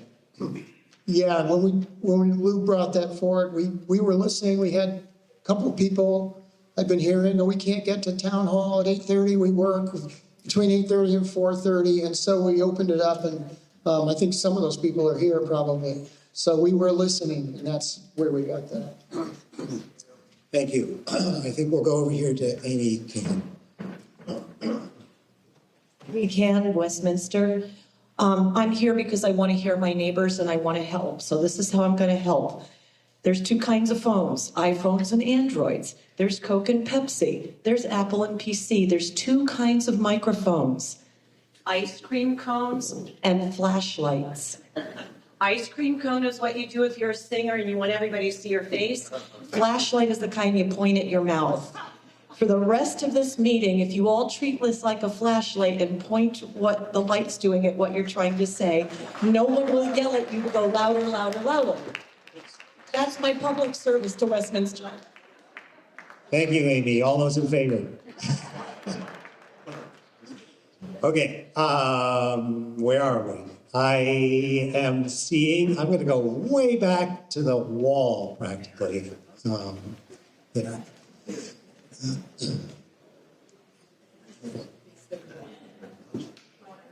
Krasner.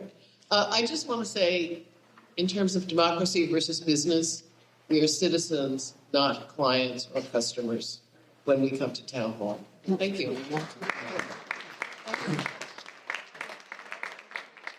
Thank you, Deborah. Okay, any other discussions? Yes, why don't we do, right there. Thank you. Thank you.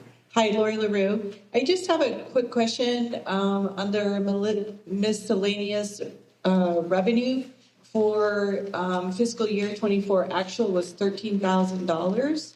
This is a good thing, but previous and budgeted is nowhere near that. So I was just curious what that revenue was. Thank you. A revenue question?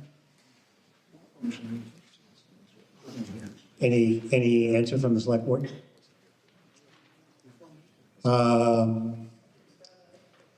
Chip Stearns can take a stab at it. Lou and Dan are both saying it was before their time, so. Miscellaneous revenue of recent events for $2,050 each. Penalties paid by people exiting the current use program came into the town coffers as penalty fees they had to pay for exiting. And the town gained that revenue.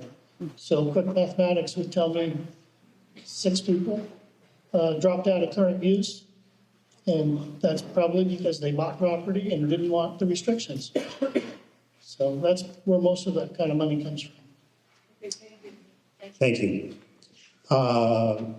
Next, gentleman in the gray vest.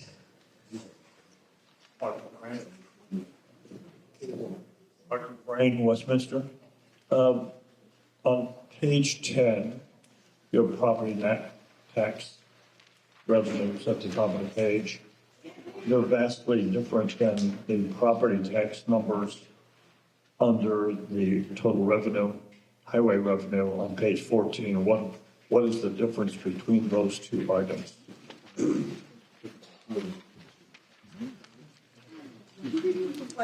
Question about the property tax revenue figures at the top of page 10 and 14.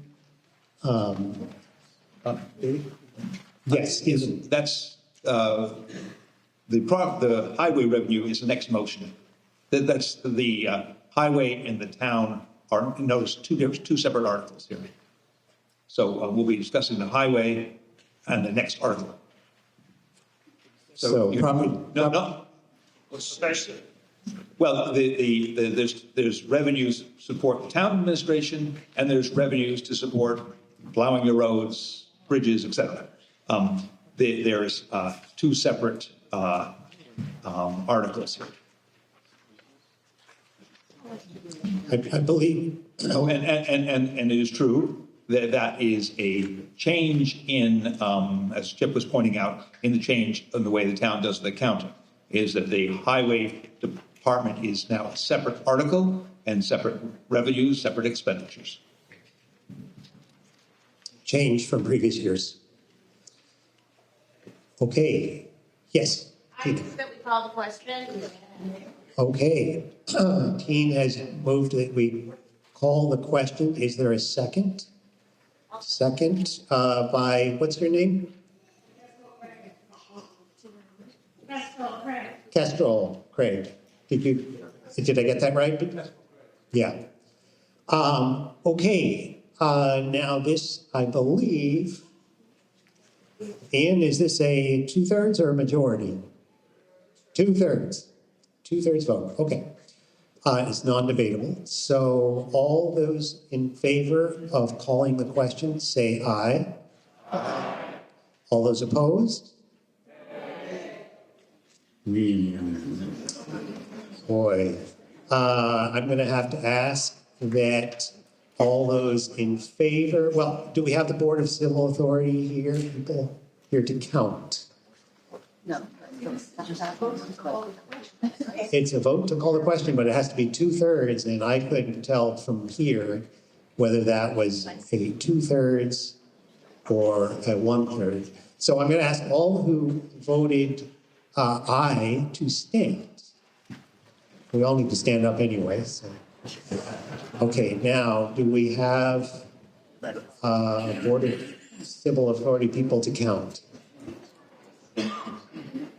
We just need a minute to check the law so we can do the count. Yeah, please stay standing if you could.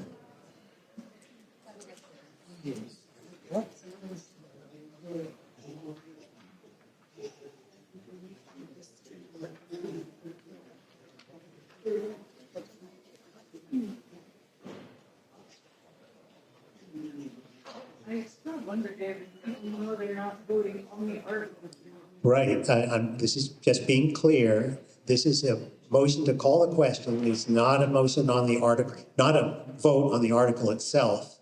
So we're moving to cease debate and move on to the vote itself. That's what this is for, but it requires a 2/3 vote.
Okay,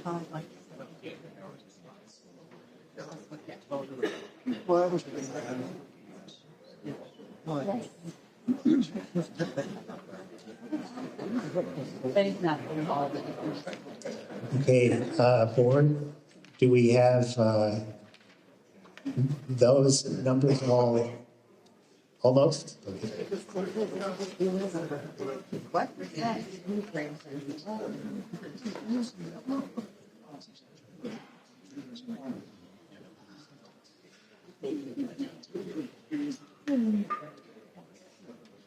This is the most boring thing I've done.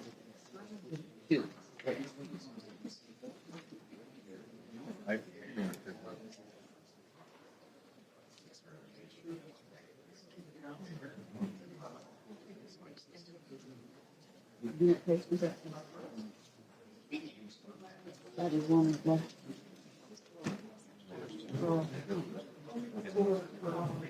Okay, so thank you. All the ayes may rest. Now it's the nays' turn to stand.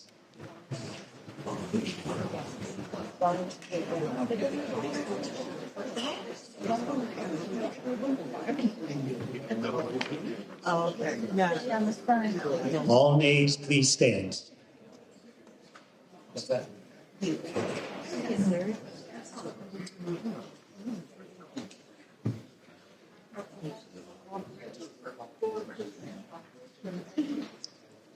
I'm also going to make a note that if you're behind the wall in the hallway and you want to be voting, please step forward.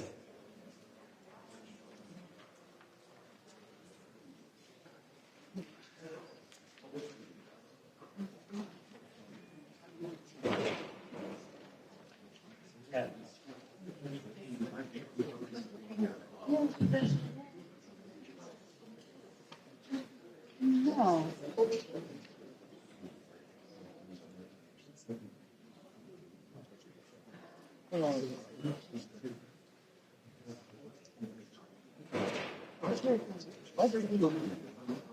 39.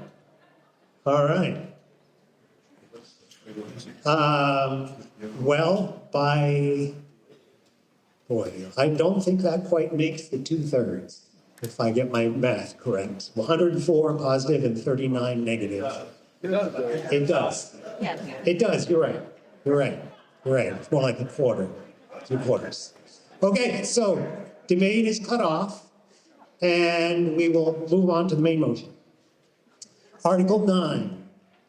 Shall the voters of the town of Westminster authorize total general fund expenditures for operating expenses of $1,398,018, of which $1,087,913 shall be raised by taxes, and $310,105 by other estimated revenue for the fiscal year beginning July 1, 2025 and ending June 30, 2026. All those in favor say aye. Aye. All those opposed? Nay. The nays speak with a lot of enthusiasm, but I don't think they got it. So I'm going to, unless there's a question, I'm going to say the motion carries. Thank you. Okay. It is noon right now. We could pause for lunch, or we could keep on going through the town section. Keep going. All right. We're not too hungry yet. Yes, sure. Sorry. I think we can I'm sorry. Okay. We're going to, and that is something that can happen just with one request, I believe. So we will get an opportunity to stand again. All those in favor, who just voted in favor of Article 22, Article 9, I knew it was at the bottom of the page. We could have skipped ahead. That's right. Articles in favor of Article 9, voters in favor of Article 9, the budget article for the town. Please stand. Okay, Board of Civil Authority will be counted then. Okay, we are voting on Article 9. Shall the voters of the town of Westminster authorize total general fund expenditures for operating expenses of $1,398,018, of which $1,087,913 shall be raised by taxes and $310,105 by other estimated revenue for the fiscal year beginning July 1, 2025 and ending June 30, 2026. Please stay standing if you're in favor of this article while the Board of Civil Authority counts. Yeah.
Okay, thank you. Ayes, you may relax, and nays, please stand.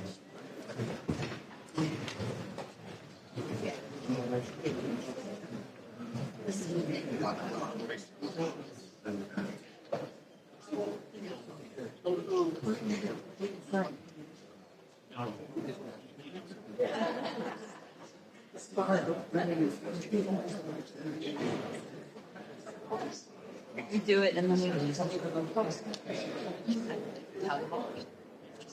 how we go down the pin.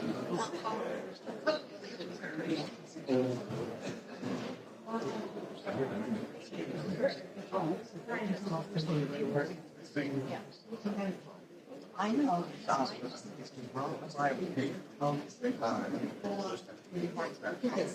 Stand up.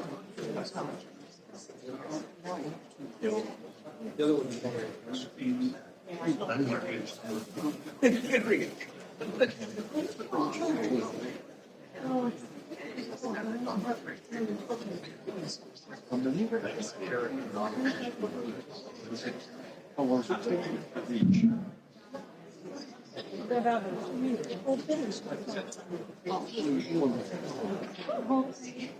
Your latest.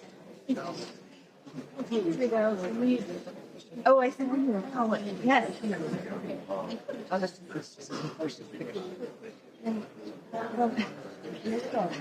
didn't know you wrote every day. The truth not quite a day. I just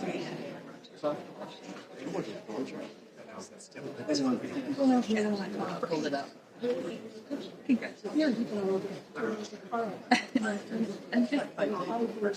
wonder how many mistakes, like how many regular people are voting. Oh, I'm sure. I know, yeah. Okay, you may sit down. The motion passes with a vote of 117 to 40. Okay, so we'll move on to Article 10, which is the Highway Fund expenditures. Article 10 reads, shall the voters of the town of Westminster authorize total highway fund expenditures for operating expenses of $1,774,500, of which $1,607,500 shall be raised by taxes and $167,000 by other estimated revenue for the fiscal year beginning July 1, 2025 and ending June 30, 2026. What is your pleasure? I move that Article 10 as written. Real moves, Basin moves Article 10 as written. Is there a second? A second right here? Robert Rose. Robert Rhodes, seconded. Thank you. So Article 10 has been moved and seconded. Shall the voters of the town of Westminster authorize total highway fund expenditures for operating expenses of $1,774,500, of which $1,607,500 shall be estimated raised by taxes and $167,000 by other estimated revenue for the fiscal year beginning July 1, 2025 and ending June 30, 2026. Is there any discussion? Second. It has been seconded. John Ewalds raised his hand. Okay, in the budget status report, which I got this week, it shows that we are $90,000 in the red with still a quarter of the year to go. So can you give me a reason, or can you tell me why that is? Question about the current expenditures.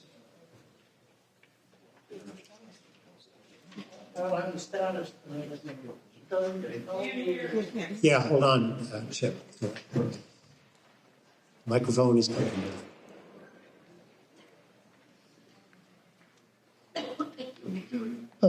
Chip Stearns again. Without seeing the report, you're actually looking at what date time. There is quarterly payments for state aid to highways that comes in from the state of Vermont. And there are 2 additional payments yet to be received this year, which will more than cover $90,000. Thank you, Chip. Thank you, John. Other discussion?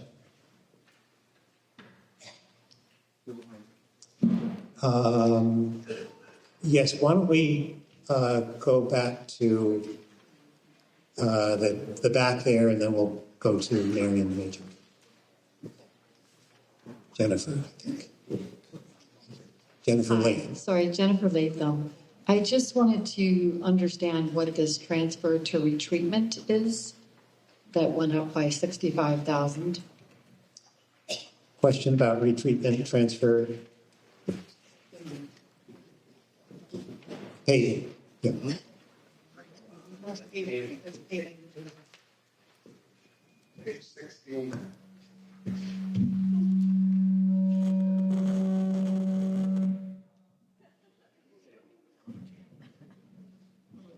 That was money we moved over to the paving. What was that? That money was, we took it from it got moved into the paving, so that's for paving. Where'd it come? Off the road.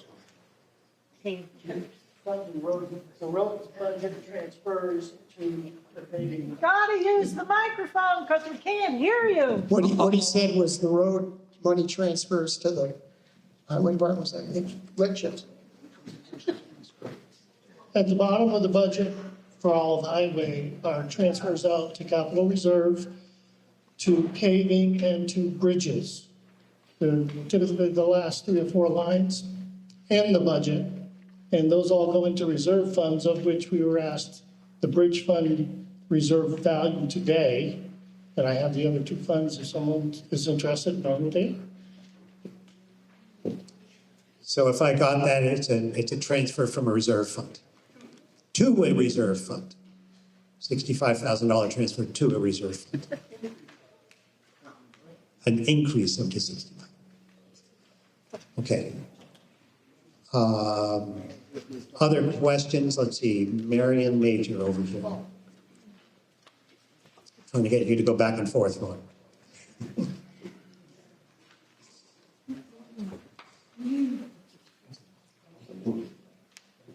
Marion Major, I just wanted to say thanks to the road crew. This crew has been working almost every single weekend this whole year because we've actually had a real winter. So give a shout out of appreciation to the crew.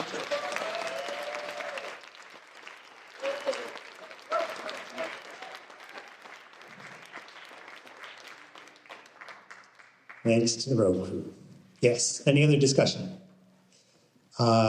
Let's see, I'm going to go back to Chuck Lawrence back there.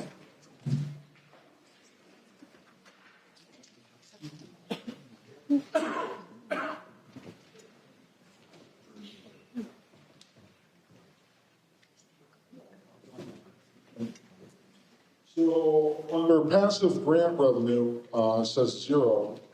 Then on expenditures, on the opposite page, it says we spent $3,299.62. I know for a fact we got reimbursed. And you say we separated from the general fund, so I'm curious for that one. I got a $10,000 overrate fine for the tractor trailer on Ruby Road. Wait, we've lost you. Microphone. We lost you. Oh, no, it's not in there. It's not on any page. That's my question. Yeah. And the $3,000 reimbursement to repair the road from insurance, and I can't find that anywhere either. Then my other concern is, under our new budget, we've cut our gravel down to $30,000. If we get a real mud season, that translates into 1,700 yards of material. Not a lot of dirt for 50 miles of dirt road. Little concern. We went from $2,600 for road signs and posts to $11,000. Are we replacing all the signs in town? We doubled our chloride. We've been getting, everybody knows that, we've been getting more and more rain, so I'm a little curious where that's coming from. Thank you. Thank you, Chuck. A lot of detailed questions there. And is there a response? Anyone have a response? Stephen Major. For just a part of that, the road sign bit is the extra electronic speed control signs, Westminster West, Church Street, et cetera, that have been put up. 2 more for 121. So that's what that small piece of your answer is. For the rest, I'll have to defer.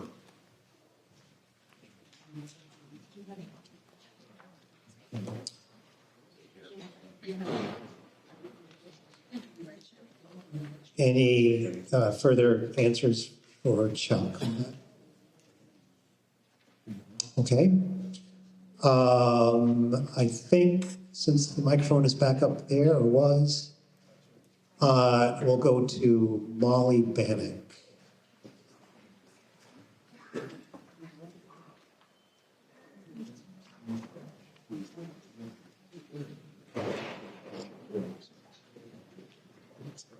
I saw on the town website that there's a bid for a pickup truck, and I wondered if we're replacing something, or are we adding another vehicle?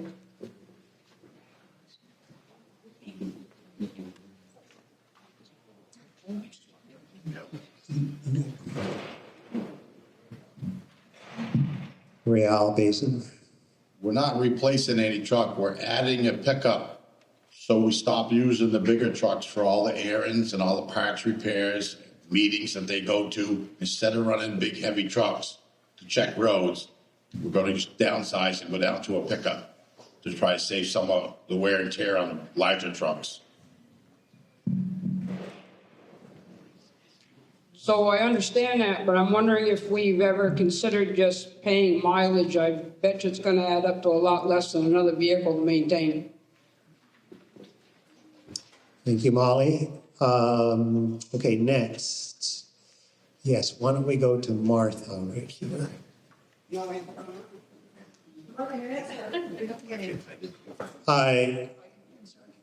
Okay, sure.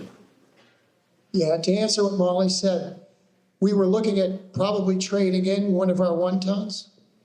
And we felt trading it towards the truck, it would probably be more valuable for what we'd get for it than just to keep it as an emergency and then get the new truck. So either way, we had to get a truck. So it's not like we're adding an extra truck. We could have traded that one in, took a little bit on it, but we were going to take a big hit on it. And we felt it was probably more valuable to keep it around. And then if we have the pickup truck, we would keep the mileage off of the 1 ton and it would go even longer. So there was a balance there. We felt it was pretty important.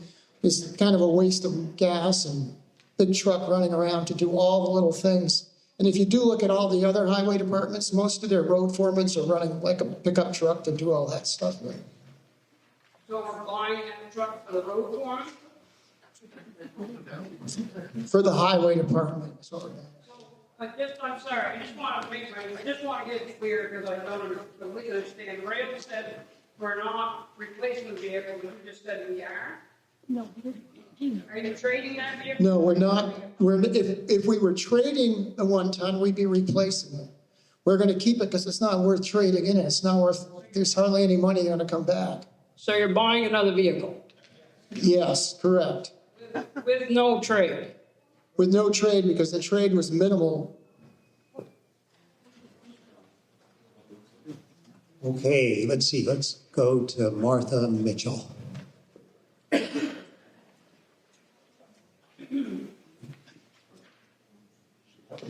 While we're talking about big trucks, I'm glad to hear you're thinking of putting something smaller on the dirt roads.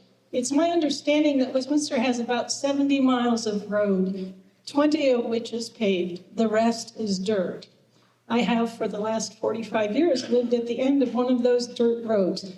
Our trucks used to be 6-wheelers. They're now 10-wheelers.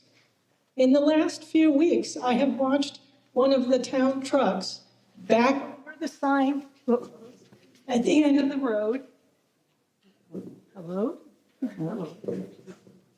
Back over the sign at the end of the road, take out the bark on 2 trees on the corner because the turnarounds are no longer big enough to accommodate the trucks. Is it possible for work to be done this year to enlarge the turnarounds to accommodate these bigger trucks? They're driving into the ditches. And I spend an incredible amount of time at the end of the road cleaning out the ditches, which the town road crew has not cleaned out for quite a while, because some big truck, like the 10-wheelers, or the garbage truck, or the propane truck that comes to deliver to my neighbor, gets stuck in the ditch.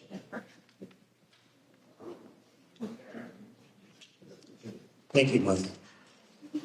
Other discussion? Yes, back over here, Craig, or Ben. Is that Ben? Ben.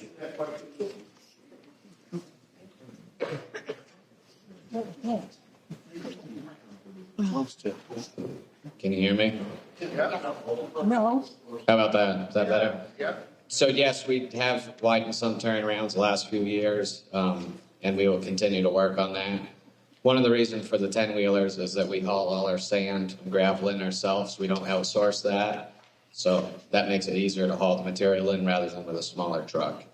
If we were to haul the material in, outsource it to haul it in, it would be a lot more money for our sand and gravel. Thank you, Ben.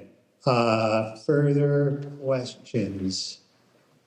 Why don't we do you in the green hat? Can't quite see who that is. Jim Calchera. I'd just like an answer to Chuck's question regarding the gravel budget for the year, $20,000 less. Okay, question about the gravel budget.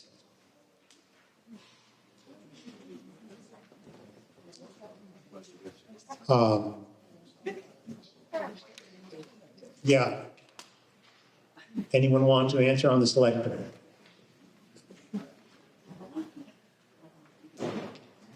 Okay.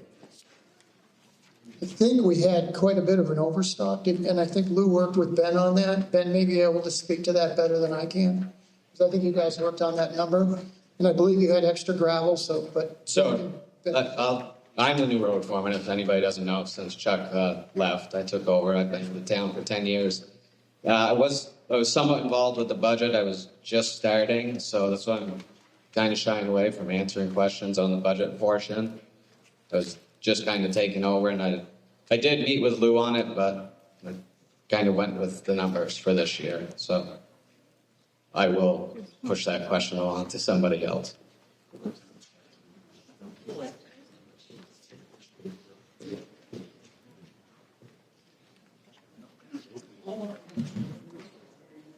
Any further question, answer on this question about the gravel budget? Okay. Then I'm gonna go, let's see, you, again, Archie, is that right? Art? As you've had your hand up for a little bit. So.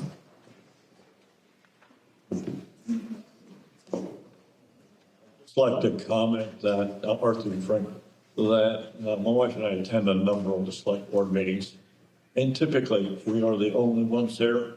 A number of the questions we're hearing here, you should go to the select board meetings and ask them.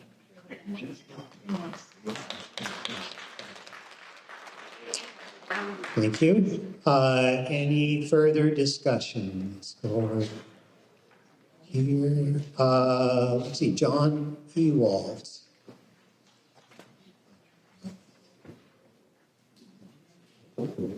Yes, you can get a lot of information watching the select board meetings, and one of the comments I heard was that we bought a red truck that we didn't have the money for.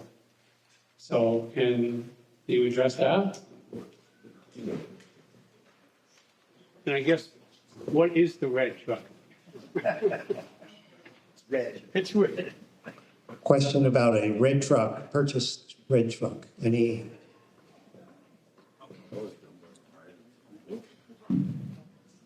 question? Can I answer you?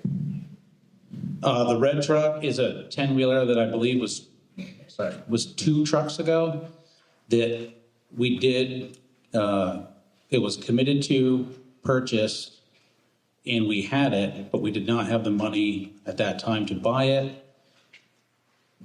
And I don't remember how we ended up doing that. I think we short-term borrowed from Diamond. Or we just paid it. I think that was a couple of years ago, John. I think that was 2 trucks ago. Okay. And apparently a loan was taken out to cover that. Yep. Short-term loan. Okay. Other questions or discussion? Yes, over here in the white sweater.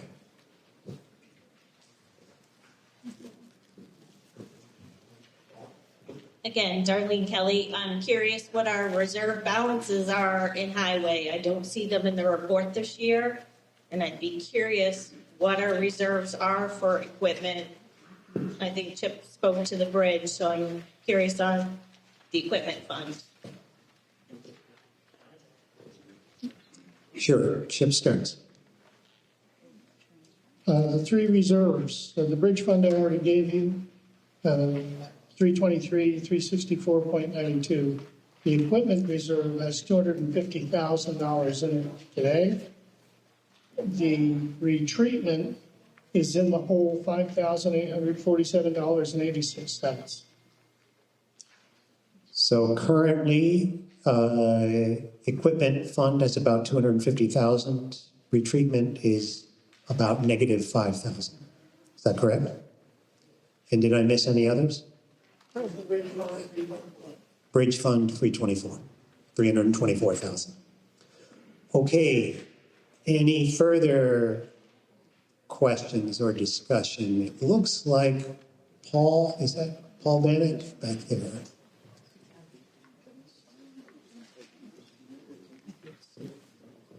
Paul Bannock, Westminster.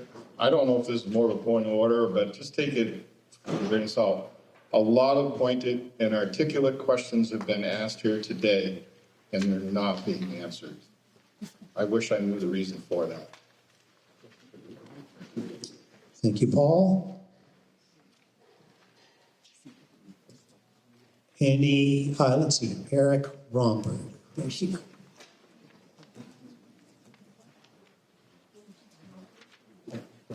Thank you. So the article puts us on the hook for $1,774,500, which is the sort of bottom line number at the end of the spreadsheet here on page 16. And it looks like that's a $200,000 increase from the previous year, and that $200,000 is completely accounted for in the retreatment line. So am I reading that right? And it sounds like it makes sense if the retreatment fund is negative 5,000 now, that would be the rationale, but we're increasing the budget by $200,000, which is from last year to this year, and it looks like that it can be pretty much completely explained by that 200,000 line there. And that didn't seem to be stated clearly when there was a question about retreatment. Select Board, do you have a comment? Yeah, as I said earlier, we had that engineer came and gave us a plan. We knew we were behind on retreatment. I think it's probably a negative because that all happens. We get this money and then it goes out. So we put money in there and that an extra, and some of that money, the 200, I don't think was all in retreatment. I think some of that was also, there was the bridge fund. That's where that 200 extra more money came in. And so what we did was, we were like, okay, we've done this. We needed to do it, but we didn't want to drive up taxes. So then we looked at where the surplus, that's where Article 19 comes in. And that's where we tried to keep it really level funding, actually, when you look at the whole picture. When you take the general fund and the highway, we're going to be pretty close to level funding.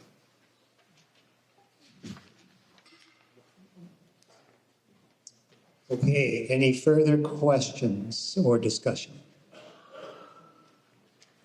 Okay, I don't see any. So we will take a vote on Article 10, which reads, shall the voters of the town of Westminster authorize total highway fund expenditures for operating expenses of $1,774,500, of which $1,607,500 shall be raised by taxes and $167,000 by other estimated revenue for the fiscal year beginning July 1, 2025 and ending June 30, 2026. All those in favor say aye. Aye. All those opposed, nay. The ayes appear to have it. The ayes do have it, and the motion carries. All right, moving on to Article 11. Shall the voters of the town of Westminster raise and appropriate the sum of $17,400 to complete repairs to the Westminster West Cemetery hearse shed? Is there a motion? I move the article as written. Stephen Major has moved the article as written. Is there a second? Second over here with David Mulholland. Article 11 has been moved and seconded. Shall the voters of the town of Westminster raise and appropriate the sum of $17,400 to complete the repairs to the Westminster West Community Hearst Shed. Any discussion? Stephen Major. Just a quick explanation. The Hearst Shed is that small building on next to the Westminster West Cemetery, across from the Westminster West Church. Currently has a blue tarp on its roof. And some ARPA money has been allocated for repairing it. And this is the balance of money to restore it. It is town-owned and is used for storage and is a historic building. So that is being allocated to repair that. Thank you, Stephen. Any questions? Yes, John Ewald.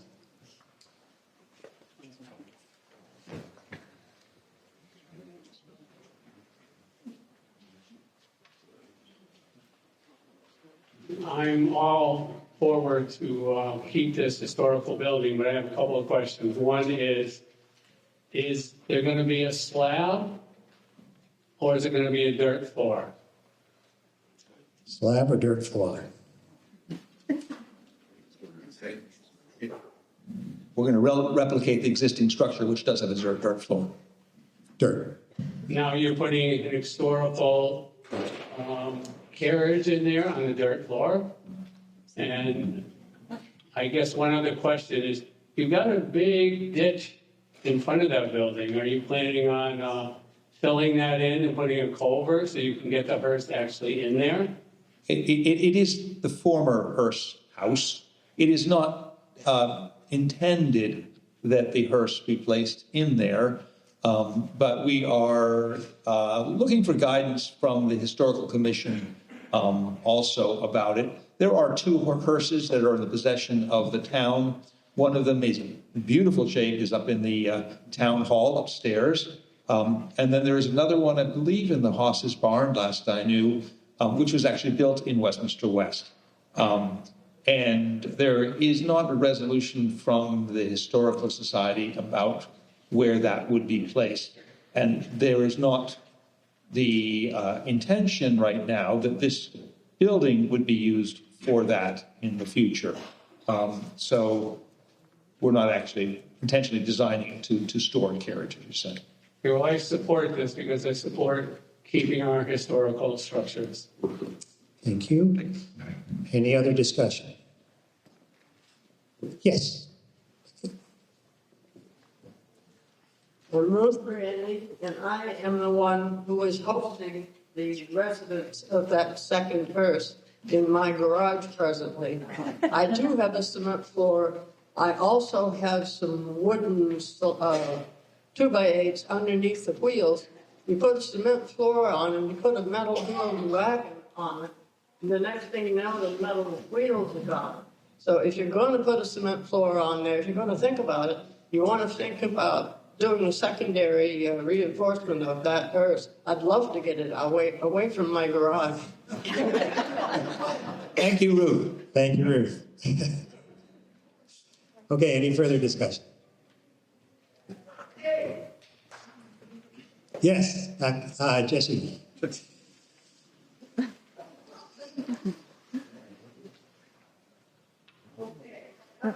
Nope. No. All right, how about that? Yeah. Okay, president of the Historical Society, and we went to the ARPA committee and to the select board and had a post and beam builder, a couple of people come and look at the building before we proposed some money from ARPA. And I think we still think it would be great if we could put that little hearse that was built right down the hill from the church back in that building. And it's a great little building. Hunter Jack, the builder who looked at it, was kind of ecstatic at the quality of the way it was built and the workmanship that was gone into it. He didn't end up bidding on it, but it's a nice little building of its type. If it could be that part of it could be used to store a historic hearse that was, built right in the neighborhood there, we would really like that. And also, just to clarify, I'm pretty sure it has a wooden floor at this point, or at least it had a wooden floor until it fell in. So I think a wooden floor is appropriate to that building. And, so that's my comment on that. And while I have the mic, I'm not going to let go of it. I just want to mention that the Historical Society is putting on a 3-part commemoration of the 250th anniversary of the Westminster Massacre, March 13, 14, 15. So there's events the 13th and 14th in the afternoons. And the 15th is a candlelight vigil in the old cemetery at the French Monument. So we hope you go to our website, take a look. There's more than you ever want to know about the Westminster Massacre in our newsletter on the back. And go to our website. And bearing in mind these are outdoor events in March in Vermont, so pay attention to that as well. But we really do hope a lot of people will come and celebrate that part of our history. Thank you, Desi.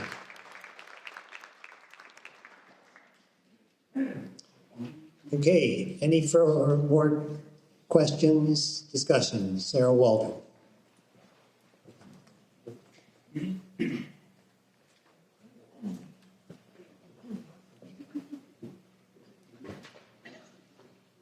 Sarah Waldo. I'm just wondering if these repairs will be restoration. So is this a historic restoration or just, fix it up? Those difference of. Are these historic restoration repairs or fix-it-up repairs? Is the question. We are stabilizing it and trying to repair the existing structure. The terms historic restoration, it sort of depends on the exact language you use. It is being repaired, and it'll have a roof on it. It'll have the same framing it has now.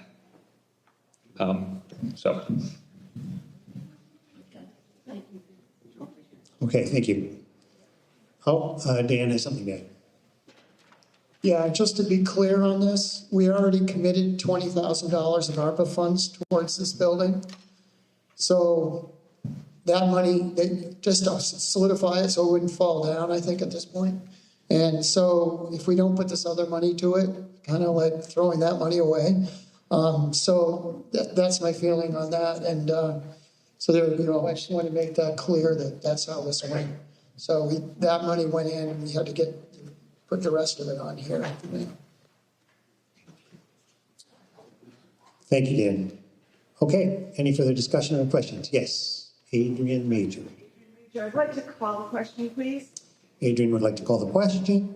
Is there a second? Yes, second by Martha Mitchell. And so that's non-debatable. All those in favor say aye. Aye. All those opposed? Looks to me like that's a 2/3 or more aye. So we will vote on the question, which is Article 11. Shall the voters of the town of Westminster raise and appropriate the sum of $17,400 to complete repairs of the Westminster West Community Hearse Shed? All those in favor say aye. Aye. All those opposed? That's an even greater aye vote. So that motion carries, and we'll move on to Article 12. Jason, I think you have this.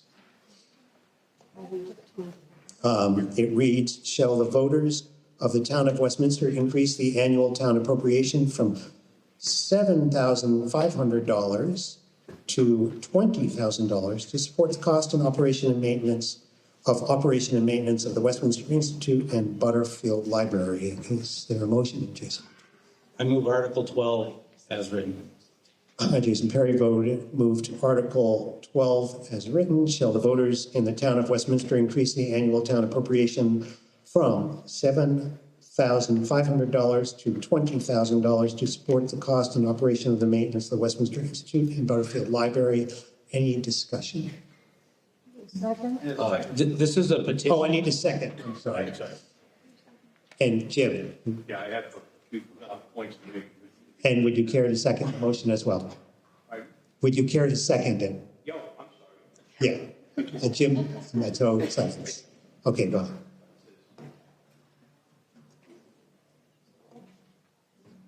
Okay, how's that, all right? Yep. Just wanted to say a few things about what's been going on lately and what's behind this request, as well as bring people up to date. In the last year, actually, over the past year, use of the Institute has increased to the point where we're now finally above what the numbers were pre-COVID. To use more family parties and gatherings and things, more meetings, more exercise classes. Although, like everywhere else, some things never came back. Thank you. How's that? She wasn't kidding.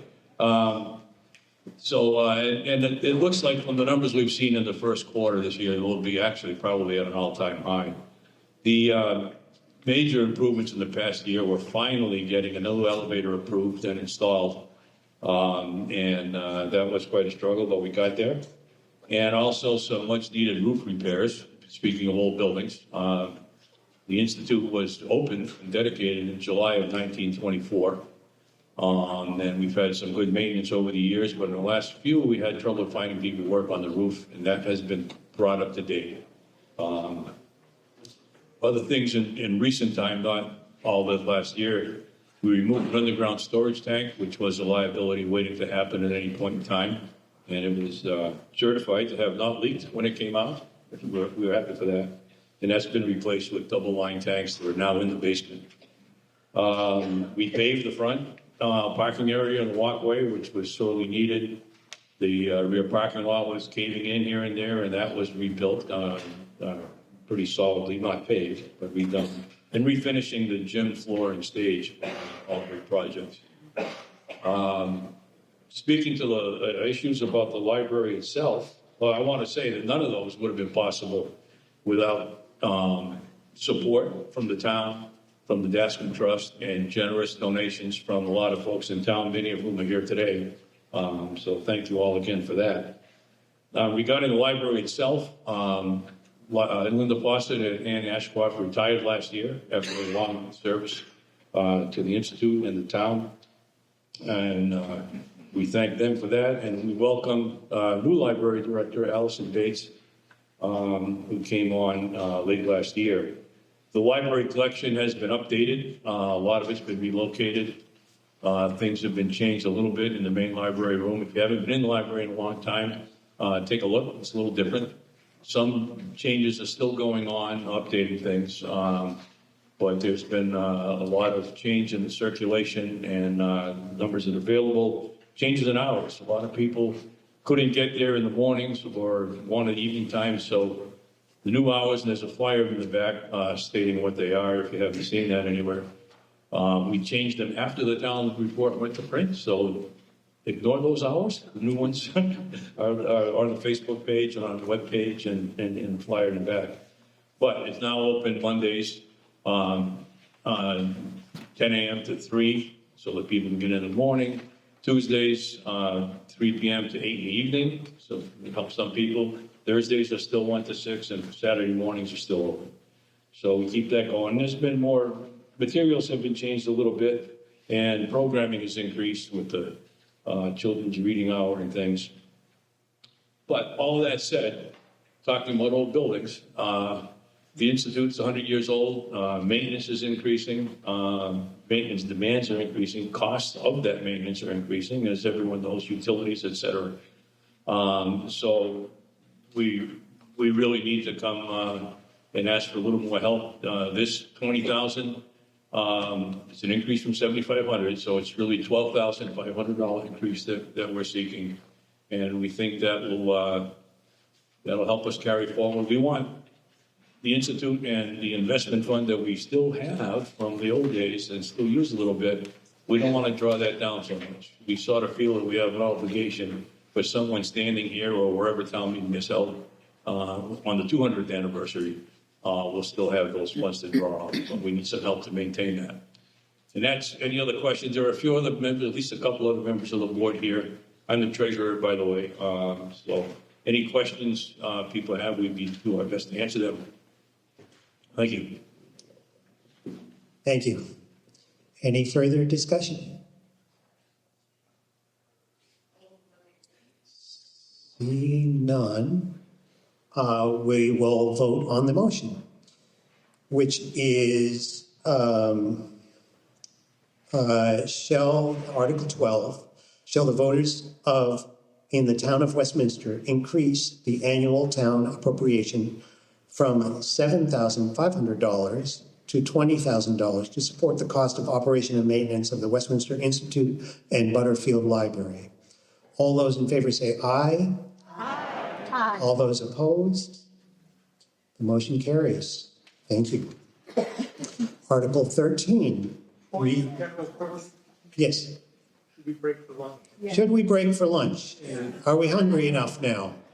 Yeah. I'm going to say we break for lunch now, and we'll carry on with Article 13. I beg your pardon? Food shelf first. Food shelf first. Okay, all right. We'll do one more, the food shelf.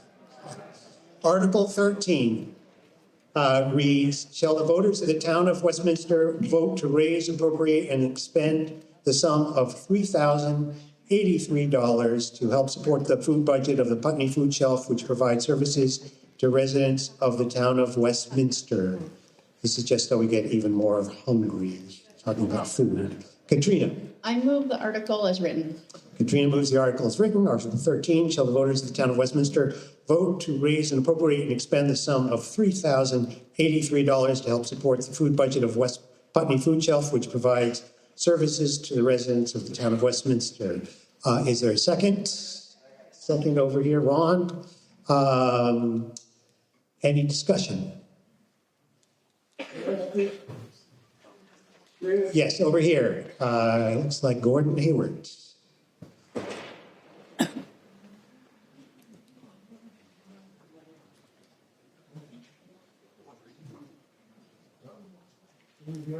No. No.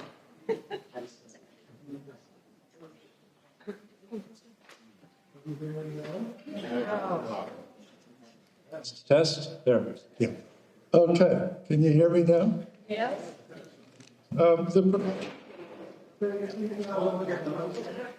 Hold it very close. It was to pay $3,083 to the Putney. Lift your arm.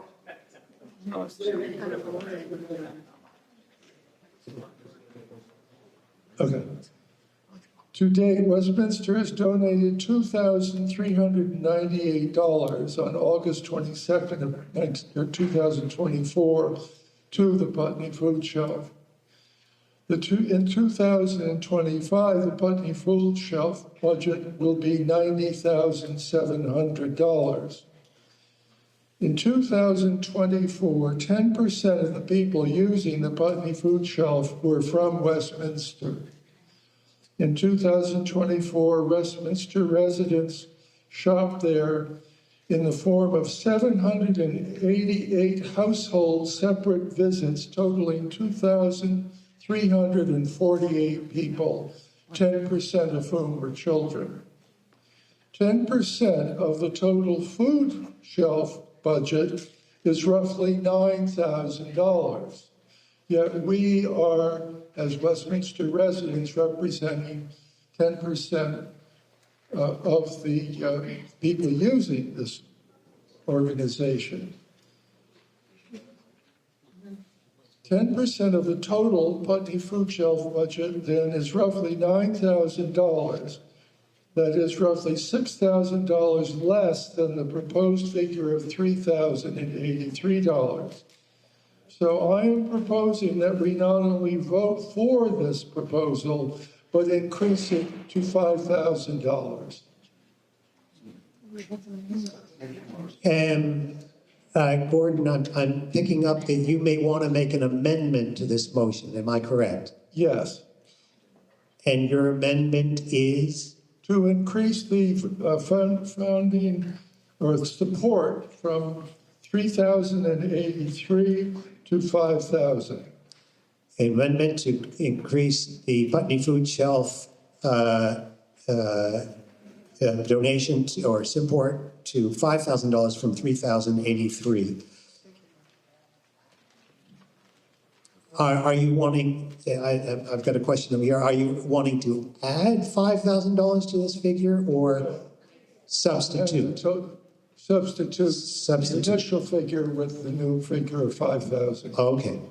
Is there a second to Gordon's motion? I see a second in the back. I think that's Peter Stam.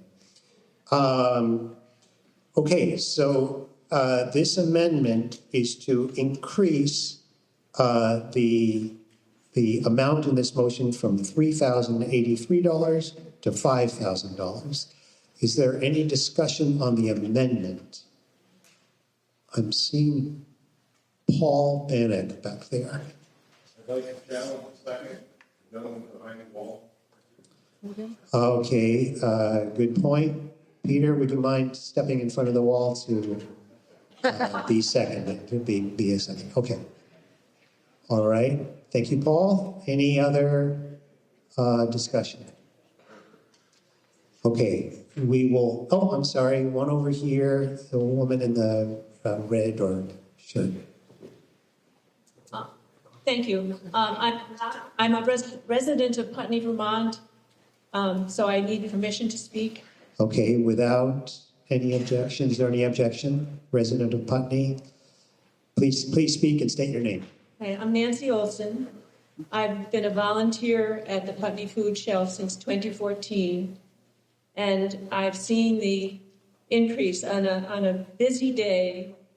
During open hours in 2014, we might serve 45 households, and now we're serving close to 200 every week. The food shelf is bringing in 2 tons of food a week, and we appreciate the support that Westminster offered in 2024, and we look forward to having that support this year. I'm happy to answer questions if people have questions.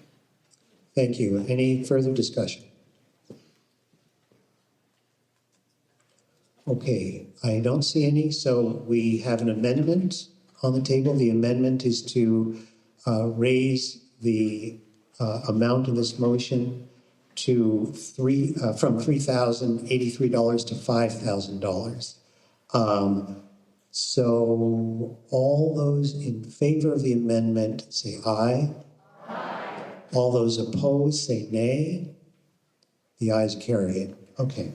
So now the motion, the amended motion reads, it's Article 13, shall the voters of the town of Westminster vote to raise, appropriate, and expend the sum of $5,000 to help support the food budget of Westminster, of Putney Food Shelf, which provides services to the residents of the town of Westminster. All those in favor say aye. Aye. All those opposed, nay. The motion carries. Thank you. And now we will have lunch. Point of order, excuse me. How long is lunch? Yeah.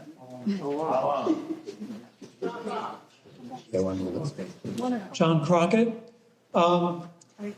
Regrettably, I'm not able to stay for the later part of the meeting due to an obligation to my 92-year-old father.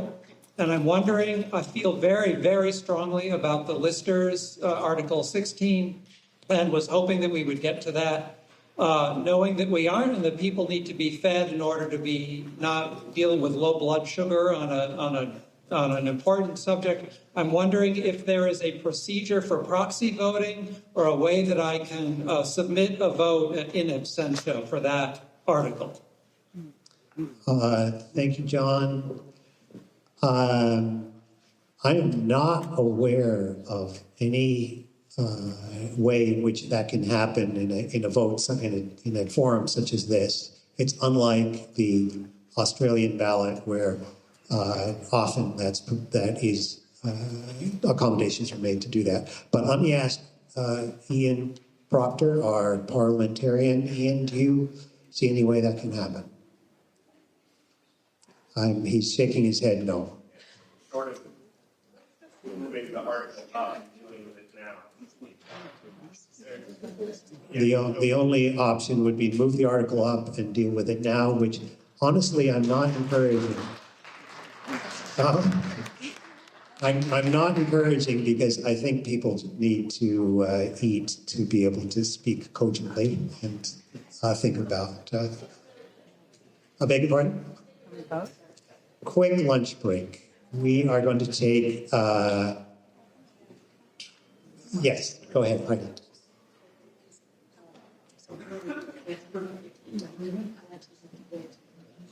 Yeah, there. Obviously, there. Yes, Mary is saying that the bike project is coming up, and she wants to speak on it, and she has to go to the Rockland meeting. But I'm gonna call it. We're gonna take a 20-minute lunch.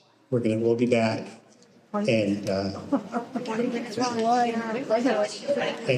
please patronize Westminster Cares. It's a fundraiser for Westminster Cares. Thank you.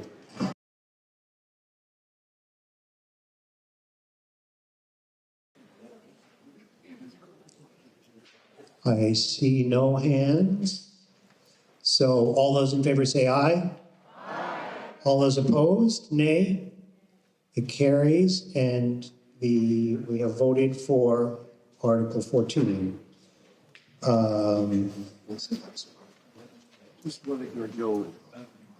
Moving on to Article 15, shall the voters of the town of Westminster vote to continue their support for the Westminster Gazette in the annual amount of $8,000 to partially defray costs associated with the production and distribution. Dan. I move the article as written. Dan has moved the article as written. Is there a second? Second over. Cassandra James. Cassandra James. Okay, it's Article 15 has been moved and seconded. Shall the voters of the town of Westminster vote to continue their support for the Westminster Gazette in the annual amount of $8,000 to partially defray costs associated with the production and distribution? Is there any discussion? Yes. Charmin. Where's Ron with the, here, got it. Now it's on.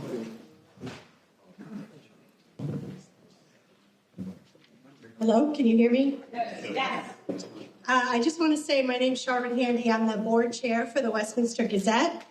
And I just wanted to give just a couple of things. Approximately 1,400 copies of the Gazette are sent to all residents of Westminster. And we have volunteers that deliver the paper to local businesses, schools, libraries in Westminster, Putney, Walpole, Saxons River, and Bellows Falls. It serves as a low-cost advertising for local businesses and organizations to promote events. Press releases for nonprofits are always free. The community supplies the content for the paper, and anyone is welcome to submit photos and articles of interest to westminsternews@gmail.com. If you're not receiving a copy of the Gazette, please email us so that we can make sure you're added to the mailing list. And if you would also like to be added to our monthly reminder to submit items, so if you're someone that would like to submit items on a regular basis, just let us know if you want to be added to that reminder email list, because we do send out a reminder to everybody a couple days before the deadline. Posting and printing expenses continue to rise, and we incur low balance bank fees during months where there is little to no revenue. We've been pretty good in the past few years of managing that, but we do have a couple of months where we cut it pretty close. We did have advertising increases for 2024. We don't anticipate doing that anytime in the near future.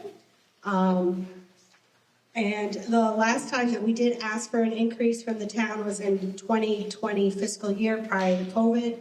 Last year, we did receive additional funds from the town of Westminster for a total of $8,000, which represents less than 30% of our revenue. And as part of that process, we are in our second of 3 years, and we are not asking for additional funding this year beyond what was approved last year. And then finally, I just wanted to give a thank you to our board members, Donna Dawson Automobiles, who was our treasurer and bookkeeper and does an amazing job at keeping our balances in the green or black. Right? Yeah, black. Sorry. And Joyce Sullivan, Mary Shadow-Vasco, thank you, as well as editor and independent contractor Robert Smith. Also, special thanks go to our volunteer Allison Dean, who delivers the monthly paper to local businesses in the greater Rockingham area. Donations are always welcome, and again, thank you everyone for your support. Thank you. Okay, any other discussion? Yes. Amy? I'll just talk loud. How much are the monthly fees that you get charged by not keeping a minimum balance, and what's that minimum balance that would make those go away? Do you know? I do know that the minimum balance is $1,000. We have looked at other banks to find something better than that, but unfortunately, we're not a 501(c), whatever you call it. So that's how it works. And I don't know how often is Alma's our treasurer, so she could give you the details. It's not every month; it's only a few months. Thank you. Yep. If it was only a couple of hundred, I would have asked for an amendment to bump it. Oh. Thank you. Okay, any further discussion? Seeing none, all those in favor of Article 15, which reads, shall the voters of the town of Westminster vote to continue their support for the Westminster Gazette in the annual amount of $8,000 to partially defray costs associated with production and distribution? All those in favor of Article 15 say aye. Aye. All those opposed? Article 15 carries. Moving on to Article 16, shall the voters of the town of Westminster vote to eliminate the elected Board of Listers in favor of a professional assessing department? Katrina. I move Article 16 as read. Katrina Hamilton moves Article 16 as read. Shall the voters of the town of Westminster vote to eliminate the elected Board of Listers in favor of a professional assessing department? Bless you. Must be there. Is there a second? Second. Second over here with David Mulholland.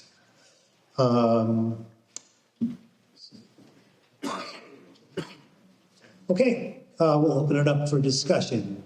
Yes. Mr. Dean. Dean Lynch.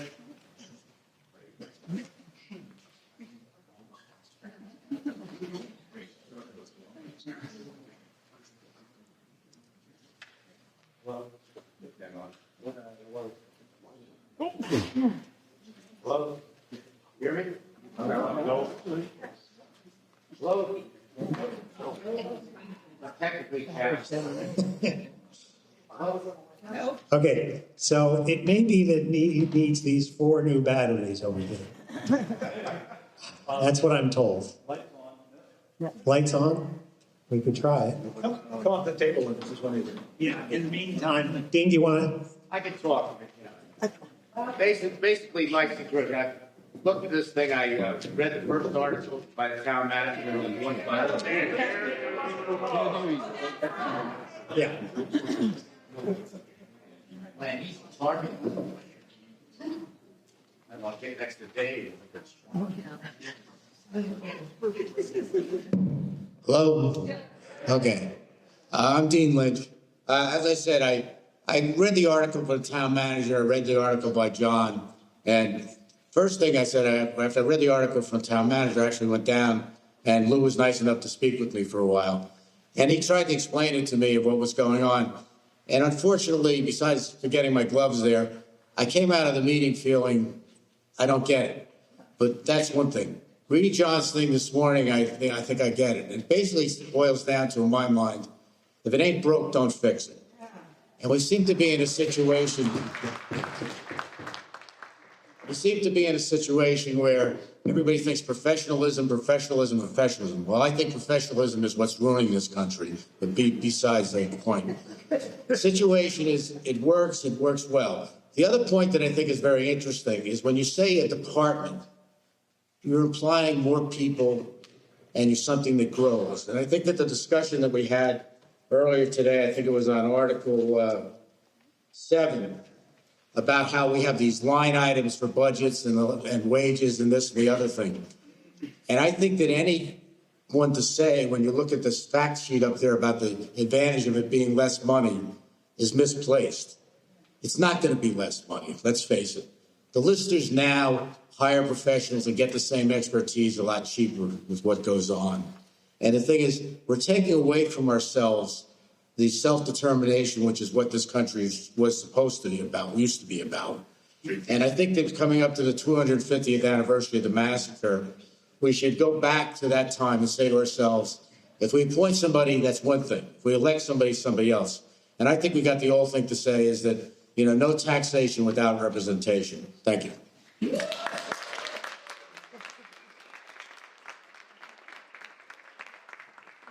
Thank you, Dean. Yes, why don't we go back to you in the back center? Oh, that's Rachel.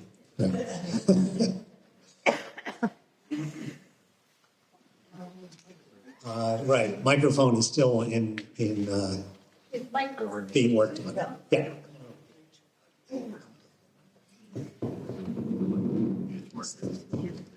Hi, I'm Rachel Cohen, and I'm presently a lister. I've been a lister in Westminster since 2017.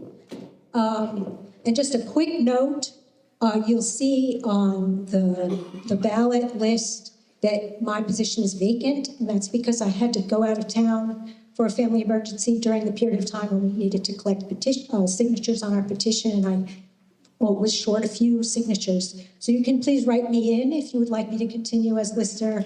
You can write me in on Tuesday. So I just want to clarify, I also read the two articles in the Gazette about this matter. Westminster already has a professional assessor. The Board of Listers does no valuation. We have a contract with NIMRIC, who's the company that is hired by the state of Vermont and many towns in Vermont. The town of Westminster uses NIMRIC for other software and tax-related matters.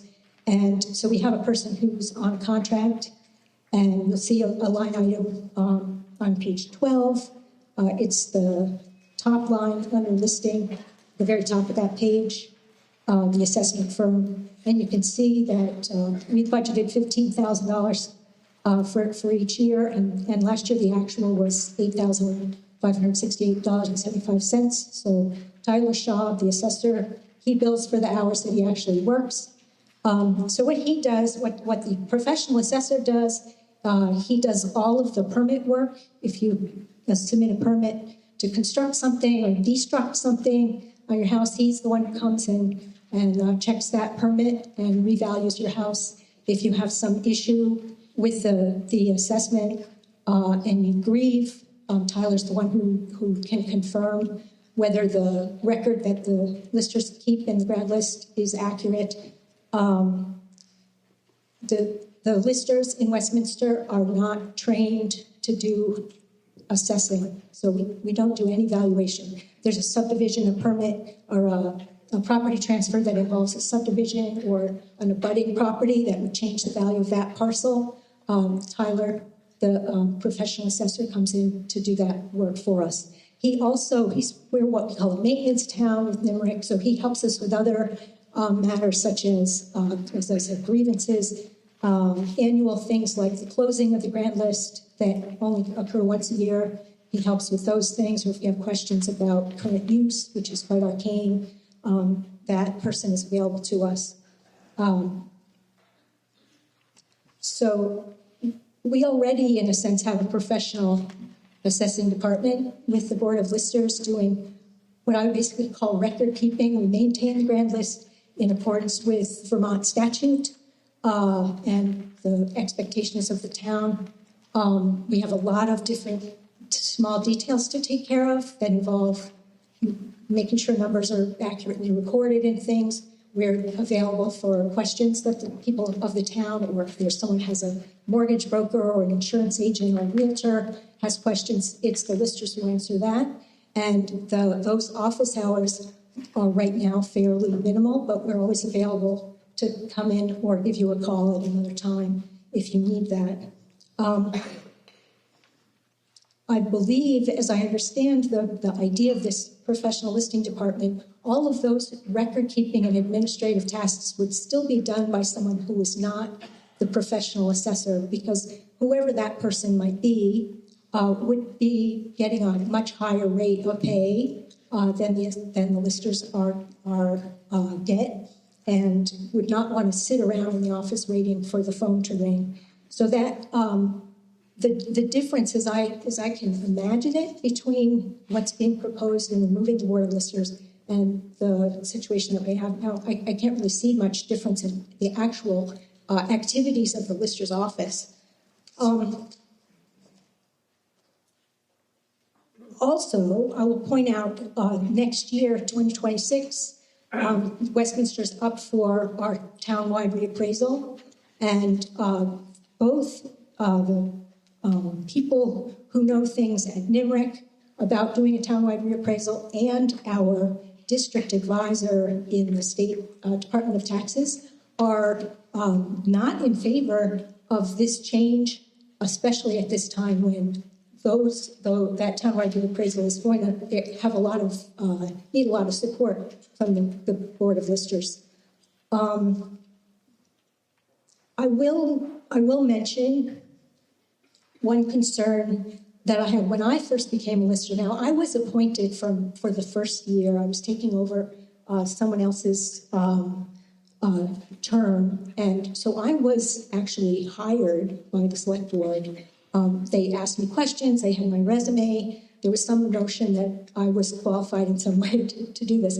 There's a very steep learning curve for listers. When we go to our first training for new listers, they say it's at least 3 years before you have any idea what you're doing. I would say that's roughly accurate. There's just a lot of details, a lot of arcane technology that we deal with. But it's not a hard job, it's just a detailed job. And what the listers do is maintain the grand list so that we accurately assess all the properties and the town raises the taxes that it needs for the budget that we have just passed. So I think at this point, I would be surprised if you could find anybody who would do a job any better than our professional contracted assessor and the current Board of Listers. Thanks.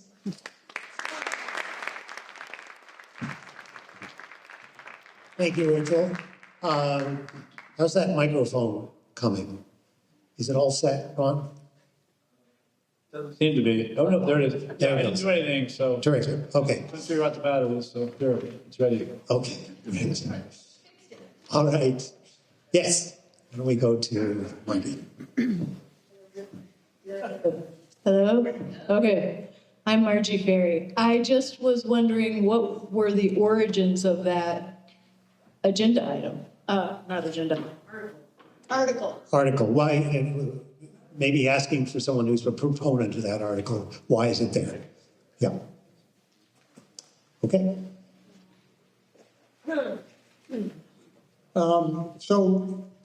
When I got on the board, I heard a lot about, listers are available, whatnot, this and that. We also heard from a couple other towns. I think there's a 15 in Rising, 15 or 20. Had some stuff from the town managers there. We had some letters that they highly recommended it. we didn't get a lot of input. We just felt it was with our appraisal coming up, maybe we didn't do enough research on it. But I felt it was something we needed to go with you people. It needed to be something talked about. And so we thought we should put it on the warning just to see other towns were doing it. And for me, I was, like he said right here, that he didn't like the professional part. To me, I thought a hired person might be better. My brother actually was dating someone that does that for a bunch of the towns in the area. And she was highly supportive of it. She thought this someone hired could come in really with some knowledge and do it better. So for me, it was more about let's get it out to you people to vote on. That's always my feeling. And anytime you have ballot initiatives and that kind of thing, you find out that it should go to the public and get voted on. And the discussion should be here. So we're hearing some really good stuff. So I like to keep going. That's why we put it on the warning. And also I felt it's getting harder and harder to get people to run for things. And I said this in the meeting when we had this discussion in the select board meeting. It's somewhere down the road we might get caught. And Rachel is clear. It's getting harder and harder to do this stuff. 3 years to train. If you don't have some quality people that are coming along the line, you could get caught. And maybe this isn't the right time, but at some point we're going to get caught with the listening department getting more and more convoluted and with less and less people interested in running. So we thought we should just bring it to you people and have the discussion. So that's what we're doing. That's why we put it on. Thank you, Dan.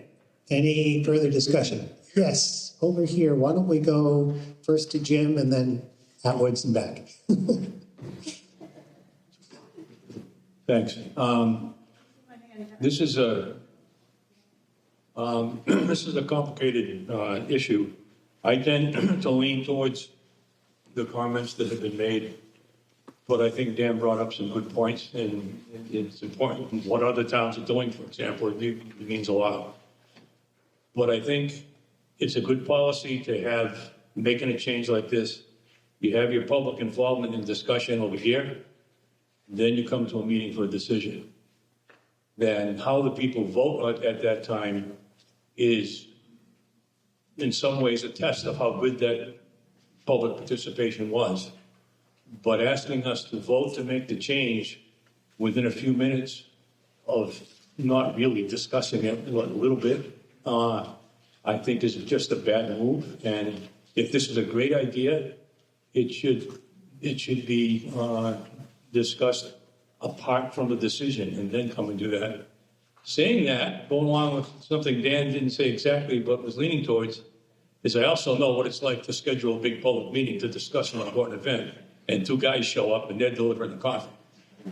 So that's a hard call, and I know that. But I think it's a bad policy to ask for an important decision without having time to even sleep on it for a night. That's it. Thank you. Okay, then which one of, yes, is it Jared? Jared? Jared Atwood. I'm going to be quick, but I think a great time to look at this would have been maybe 9 years ago when all three listers quit. A time when we have three listers that are dedicated to the job and don't plan on leaving or not running again seems like a weird time to do it.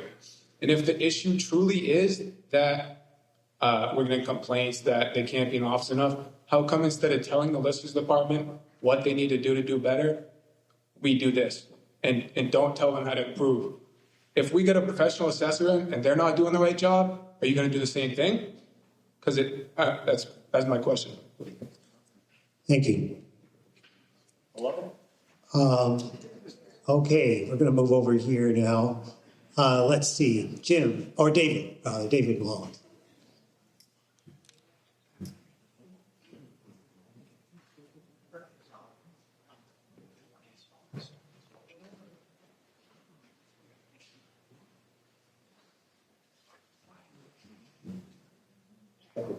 Thank you.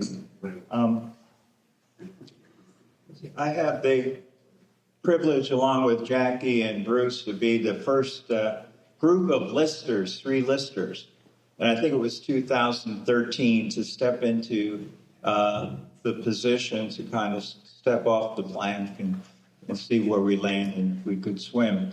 And I appreciate the dedication. I appreciate the dedication of the folks who are currently there. But I think there's some things that need to be addressed either through a hard reset of the program or by a continued dedication from the town to make sure that the listers are supported. We were promised initially that there would be hands-on training. That's how we would learn the job. There would be supervision in the field, and I don't know the extent to which that has really happened. We would learn well enough to take over the position from any professional lister, and I'm not sure that that's the way it is now. And that's because, not because the folks are incompetent or unqualified or busy doing something else, but because the job is constantly changing.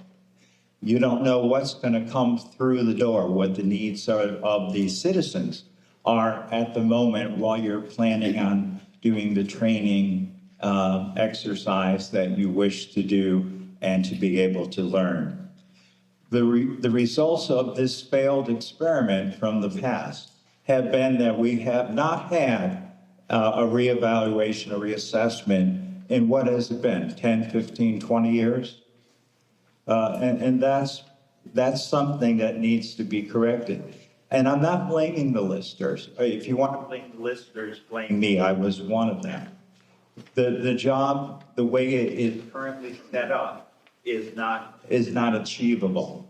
And so whatever path is taken forward, I would hope there would be an equal amount of dedication from the town to build something that will last, and that's certainly what's needed.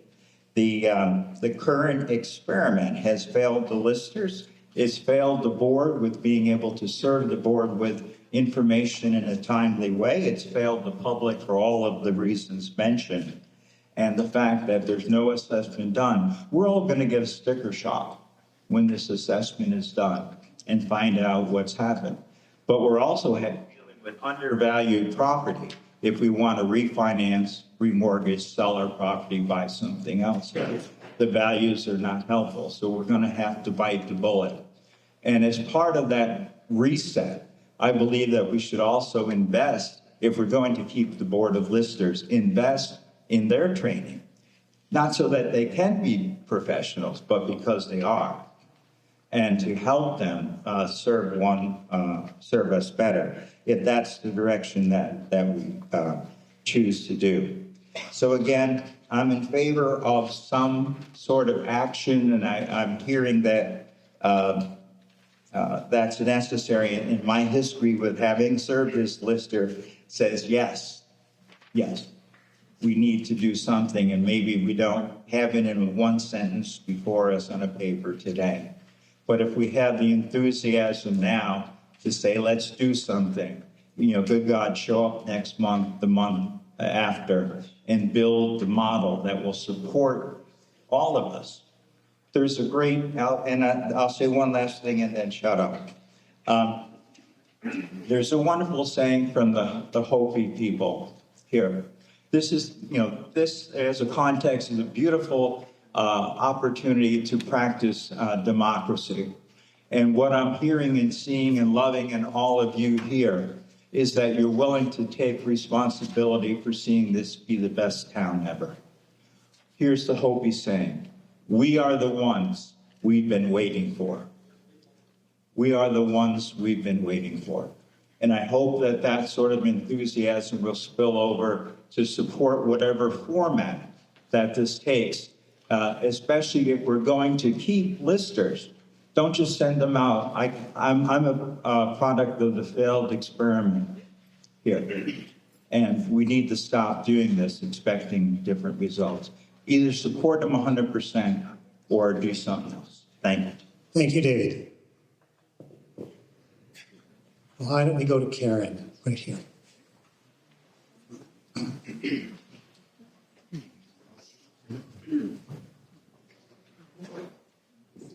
I'd like to know whether or not, the listers get together and, share stories basically about what's gone on and how things are. And if they, come to some resolution or where they would go if they had something together that affects the town. That's all. Okay, is there a current lister who wishes to answer that question? John? Could you repeat that question?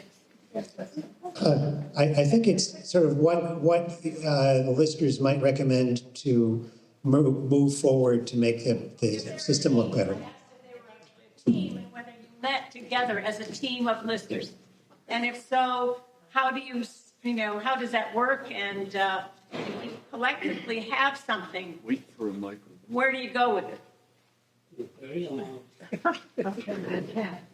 I'm going to read my statement, and that might answer. Thank you.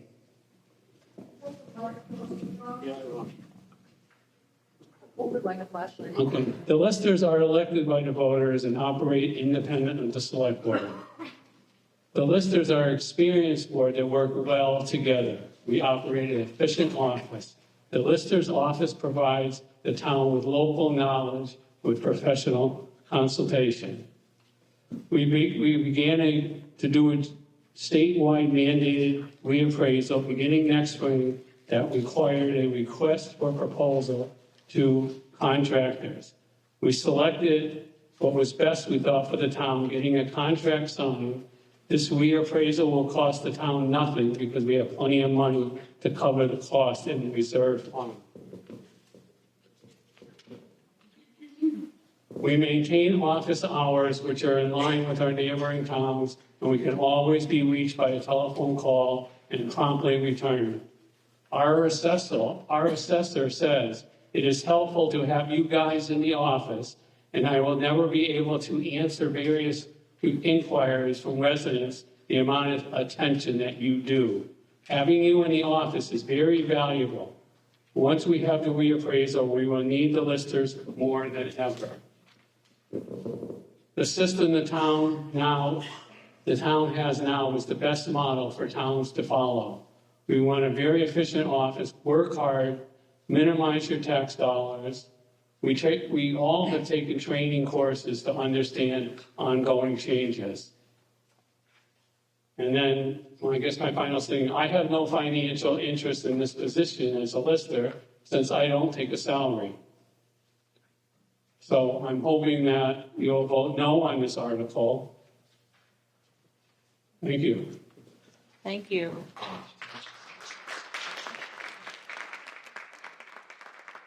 Thank you, John. And is that Nancy right back there? Nancy Gazelle. I just want to say, I know you voted to put this article on the in the town report.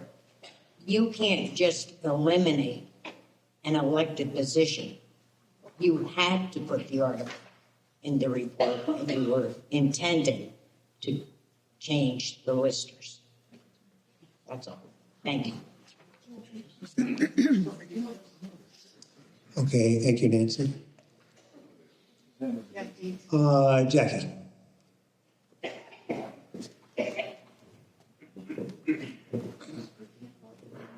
Hello, I'm Jacqueline Atwood. I'm one of the listers currently. I've been one for 8 years. And I was really surprised when I found out through the grapevine, nobody came to us transparently to say that we're thinking of eliminating the lister's office. I found out through word of mouth, went to the select board meeting and asked why. The reason I was given was because we're not in the office enough. And that we had a lot of people coming in and foot traffic coming in to talk with us. So my question was, well, then why did we close the office for the administrative team on Fridays if there's so much foot traffic? No, I didn't get an answer. However, the next thing was with the professional assessor, we do have a good professional assessor who's there for us to call and help us with any questions. We are not in the office 5 days a week. I've noticed in the last 8 years, we don't need that many hours. We're very busy during permit time, grand list time, grievance. Those times we're there a lot more. We get paid by the hour. We do not have benefits, paid medical, paid vacation, paid health insurance, none of that. So I don't believe we should be in the office 5 hours every day and charge our taxpayers, I'm one of them, for time that is not needed just for us to sit there in case one person calls. I give my cell phone number out. If anyone has a question, I tell the town clerk or anybody to call that. I'm happy to answer questions from home, on the road, whenever I can. So, and we also are by appointment if we're not in the office at that time. Our budget this year is $10,000 lower than last year's budget, and that's including, we're going to be very busy in June, July of 2026, helping the assessor send out letters to all of the residents about our reappraisal. And we are going to be needed. And even if I wasn't a lister right now, I do believe in elected officials that live in our town, that care about the community. And what's next? What other elected officials' office is going to be on the chopping block? I think, I wasn't sure why this even came up as a warning. It was a very big surprise. So I do support the lister's office. I support other elected offices as well. Thank you, Jacqueline.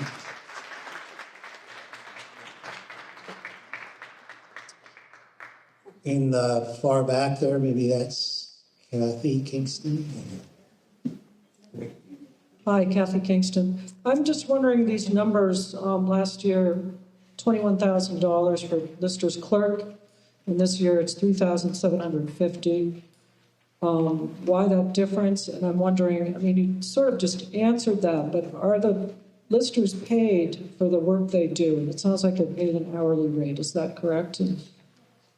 Okay. So what about the difference in the numbers from last year to this year? Okay, let's go. I'm going to ask. Oh, and I'll hand you the mic, but I also want to speak to the point that Dan made, that we might not always have people who are willing to do these jobs. And I want to put out the hope that we will, that one way to make this town strong is to continue to hold the hope out and hold the door open for people to continue to be involved, because it's what makes a great town. So thank you. Thank you, Kathy. Sounds like one of the listers, Jacqueline, would answer, I think, 2 questions. One is a budget question and one is a pay question. Yes, so that has come up with the $21,000 listers clerk that was added to our listers budget. We were surprised by that. We didn't need a listers clerk at $21,000. And when I addressed that, I was told that that was put in there because as listers, we didn't use from the previous year, we had put in for our salaries a lot less and we didn't use it all. So they lowered our listers, 3 of us, our listers, not salaries, hourly pay, to $5,000 from $12,000 and then added a $21,000 clerk. So you look at the bottom line, and it was $52,250 in this year's tax budget. So when we did our own budget, which we're supposed to be given and done, we lowered the $21,000 listers clerk that we have not had any help from to $3,750 because we are going to need someone to help us with the reappraisal. You have to consider that. We'll hire someone part-time that will come in and help with the envelopes, help with the reappraisal process come June and July. We have to do that in this year's budget, so we'll have someone then in 2026. So that was all news to us. We didn't know about that. And if you notice, in 2025, ours was $5,000. We upped that to $12,480 where it used to be, and we're $10,000 lower. our budget that we made up, and that's what we give you a praise and comment. That was one question. Was there another one? There was a question about the pay. Jacob. By the hour, only when we're there, we don't get benefits. We could go in more, just, whatever, but why should we pay for that with our property taxes? Thank you. Any other questions, especially from someone who hasn't spoken yet? Maybe Chris Potter over here?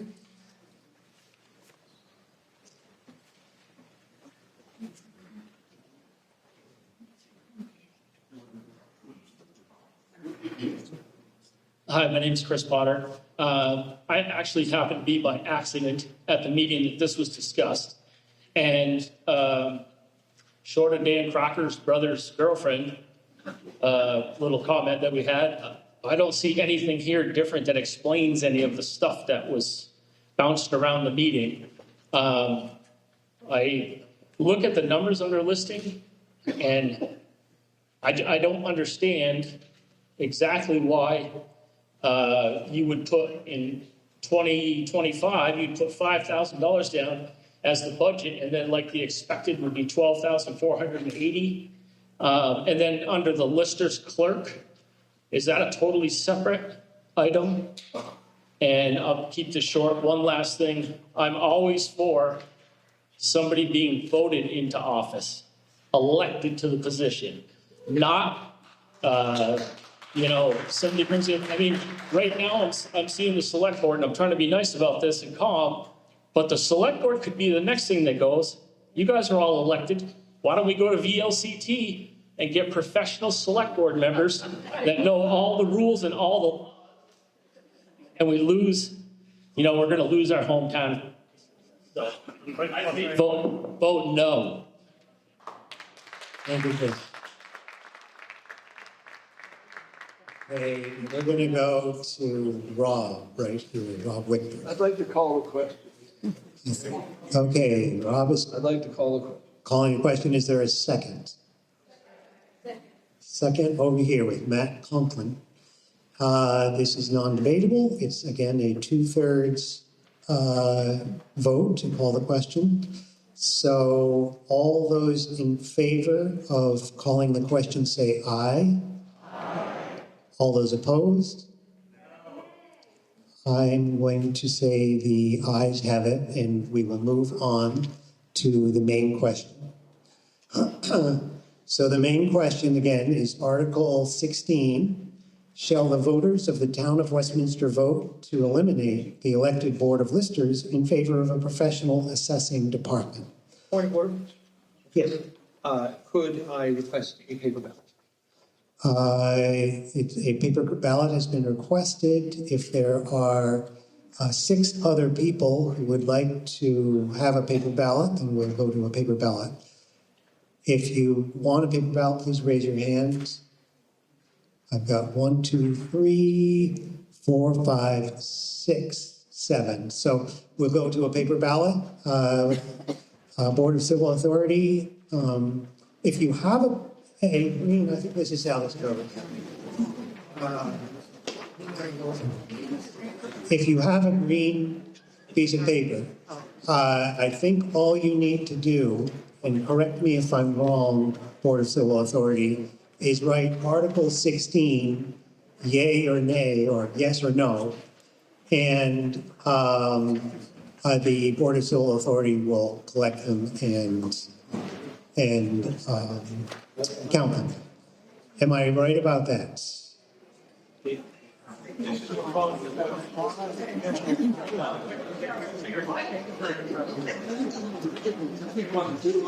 hold on a second. Clarification. This is for the article. This is the actual article. The question, the calling the question, that vote was way more than 2/3 aye. So we now are voting on the article itself. Does that answer your question, Cheryl? State the article, please. The article is, shall the voters of the town of Westminster vote to eliminate the elected Board of Listers in favor of a professional assessing department. If you vote yay or yes on this, the elected Board of Listers will be eliminated. If you vote no, the elected Board of Listers will not be eliminated.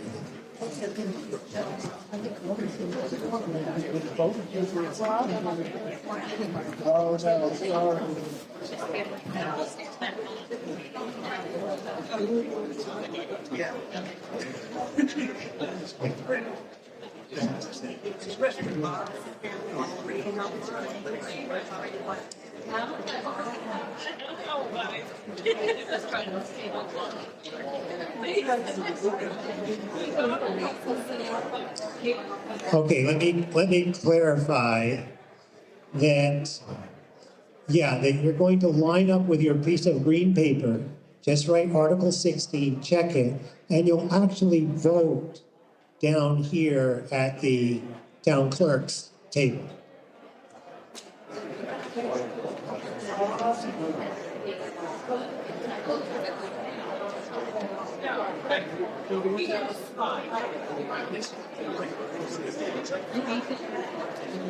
Thank you, Fred.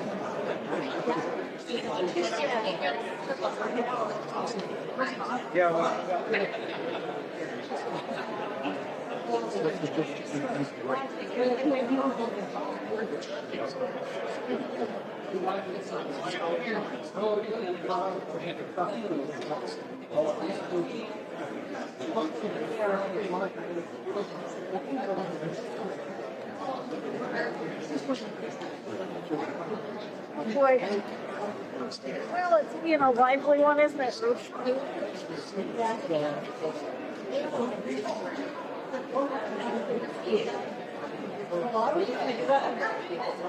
I know, I was waiting for it.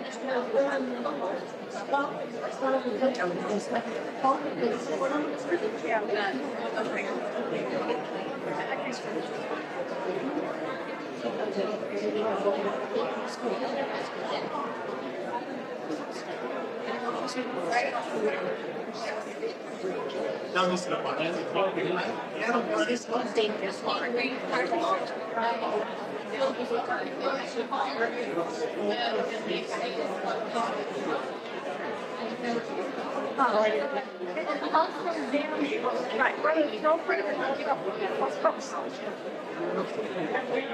Sometimes there's such a thing as being confused. I think so. I kind of like it. Like after I get over my, we're all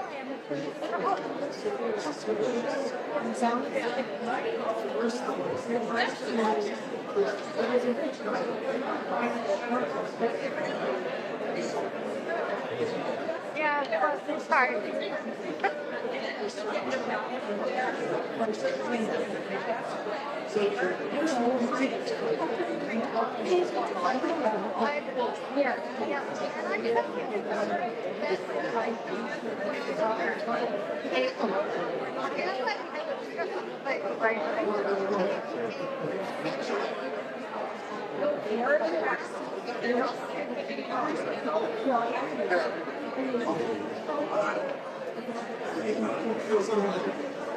Always here.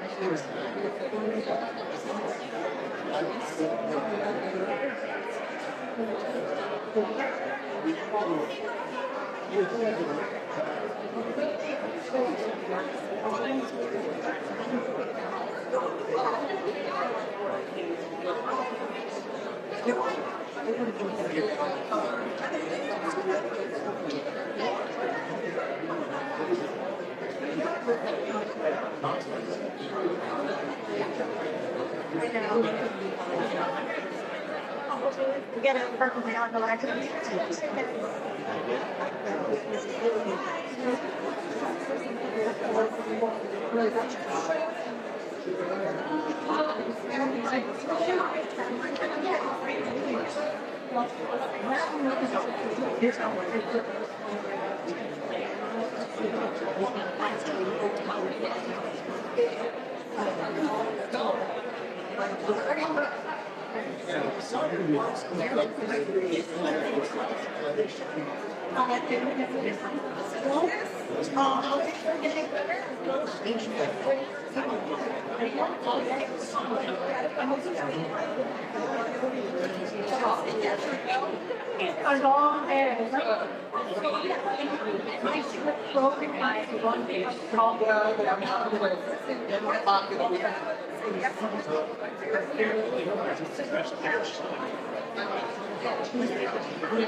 still has food, and it is now free. So help yourself.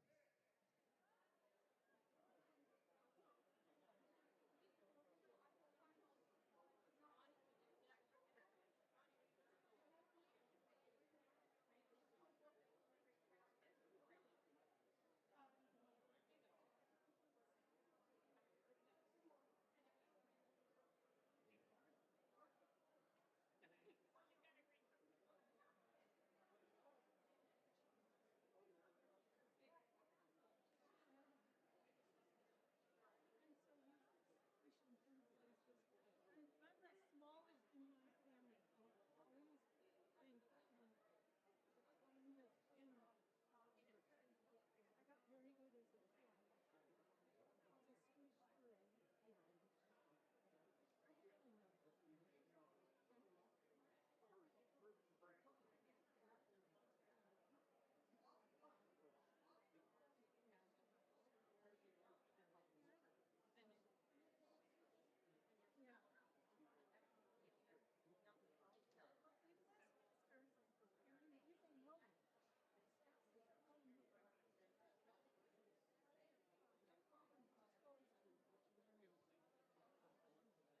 Could be your road that's taken over or something.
Okay, I believe everyone has voted now. And I also, unless there's an objection, will ask us to move on to the, can I do that? Ian, can I move on to the next article while the Board of Civil Authority is counting this article? It's on the table. We cannot move on. So, Board of Civil Authority, count quickly.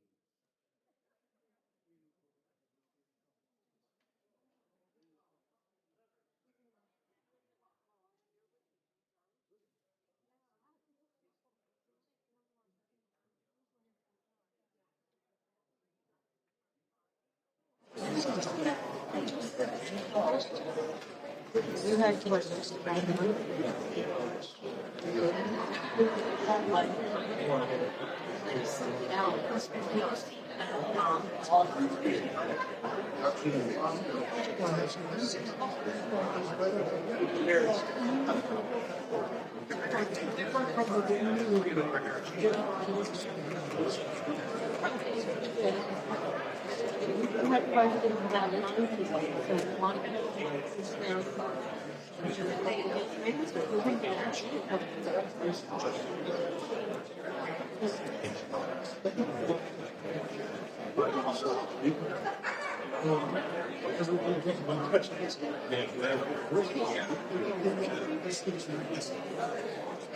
How many of those have you been able to make today?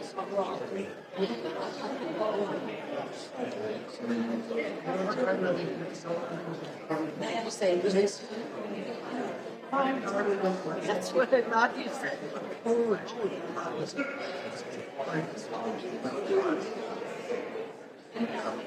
didn't doing that, it's not my idea. Technologically advanced.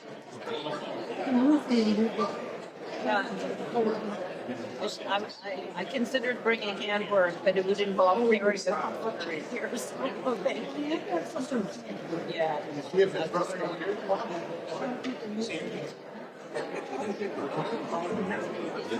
Try it. I looked outside. It's what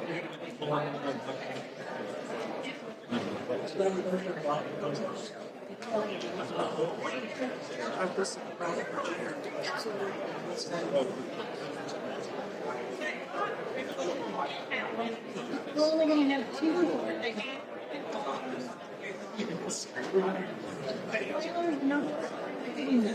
I might be.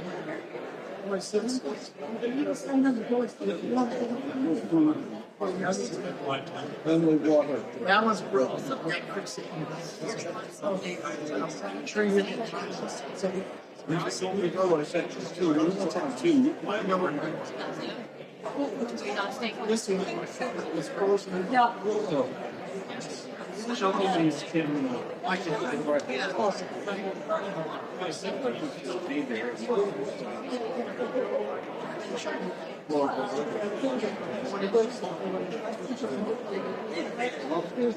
This one is.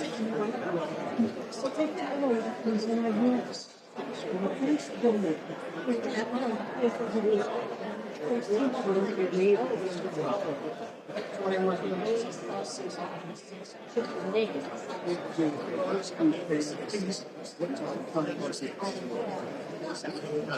General, not these.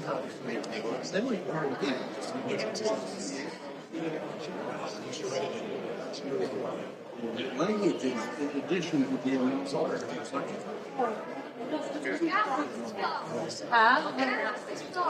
Okay, we have the results of the motion or of the vote on Article 16.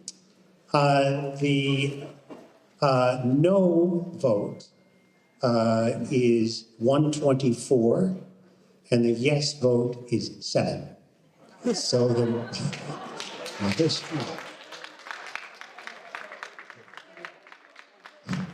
motion is defeated.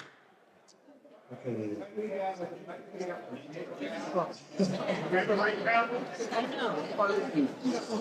We had a paper ballot because it was so much fun. Let's see whether we can do it again.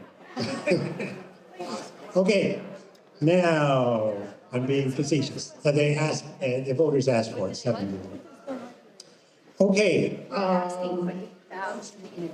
moving on now to Article 17. Shall the voters of the town of Westminster vote to raise, appropriate, and expend the sum of $8,000 annually in addition to the sum included in the budget proposed by the select board to help support the rapidly rising costs of operation, maintenance, and programming for the Westminster West Public Library. Jason. I move Article 17 as written. Jason has moved Article 17 as read. Is there a second? Second right here. Craig Hawkins. Craig Hawkins. Sorry. Okay. Craig. Oh. Article 17, shall the voters of the town of Westminster vote to raise, appropriate, and expend the sum of $8,000 annually in addition to the sum included in the budget proposed by the select board to help support the rapidly rising costs of operation, maintenance, and programming for the Westminster West Public Library. Is there any discussion?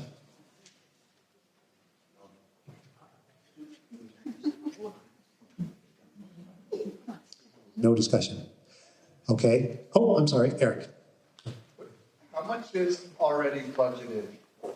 That should be in one of the line items in the budget, but good question.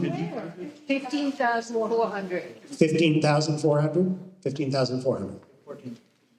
What page is that, Liz? 14. Page 14. Oh, it's under library. Any other questions or discussion? David? Yes, thank you. Good. Way back. Okay. I probably don't even need a mic, but my name is Sharon Bocelli. I am a proud member of Westminster West.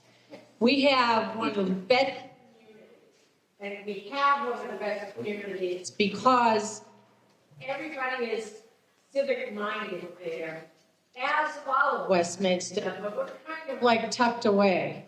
Our library isn't just a library, it's a community center, just as Sharon, hold it right up close. Talk directly into it.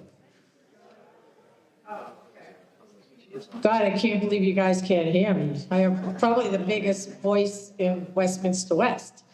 But I was saying that our library isn't just a library. Our library is a community center. There was an article in the Gazette that talked about the big library and what it all is. Well, our library is that and more as well. I really think that the cost of everything, as we all know, has gone up. We need more funds, not just for books, not just for the upkeep of the building, but there are so many things, there are so many great programs there for kids so that they have stuff to do. I really hope that everybody does support this, as we all should, whether you live in West West or not in West West. We're part of Westminster. We're just a little village of our own. And it's so nice to be able to just walk down the hill and go to the library. Thank you. Thank you, Claire. Any other discussion? Over here. Please state your name. My name's Gail Zachariah, and I just have a little question about the library, both libraries. What type of a library is it? Is this a municipal library, an incorporated library? You know, does anybody know? We're incorporated. Incorporated? Okay, so it's the same as Westminster, Butterfield. They're both incorporated, and they probably have all their funds, right? I don't think anyone heard that. You need to hold the microphone very close. Is this, the report doesn't specify, it has the line item for the town's contribution, but they have other funds, correct? No. It's not clear, so they don't have any other funds coming in? Or is that it? Because this is not enough funds to support a library if this is their only money they have. Any other discussion? I see a hand right back here. I'm not a Jill Cohen again. It's a public library. It's not a trust library like the Butterfield. There are donations, and we have fundraising activities that people can attend. Book sale, caramel apples at the Putney School Harvest Festival. That lots of people volunteer their time and efforts to make this library viable, even though we don't get a lot of money from the town. But there's no other money unless someone writes a grant and get a grant for some little project. That someone also has to volunteer their time to put in. But it's a public library for the town of Westminster. Thank you, Rachel. And then Lisa, you wanted to speak? No, I think Rachel did a good job. Good. Any other discussion? Okay, I see no other questions or discussion. All those in favor of Article 17, shall the voters of the town of Westminster vote to raise, appropriate, and expend the sum of $8,000 annually in addition to the sum included in the budget proposed by the Select Board to help support the rapidly rising costs of operation, maintenance, and programming for the Westminster West Public Library. All those in favor say aye. Aye. All those opposed? Thank you very much. Article 18, shall the voters of the town of Westminster allow the select board to offer for public sale the property known as the North Westminster Community House to be used exclusively as residential housing? Is there a motion? Yes. I move the article as written. Dan Cropper moves the article as written. Is there a second? Yes. There is a second by Oliver Brody. Shall the voters of the town of Westminster allow the select board to offer for public sale the property known as North Westminster Community House to be used exclusively as residential housing? Is there any discussion? Yes, over here.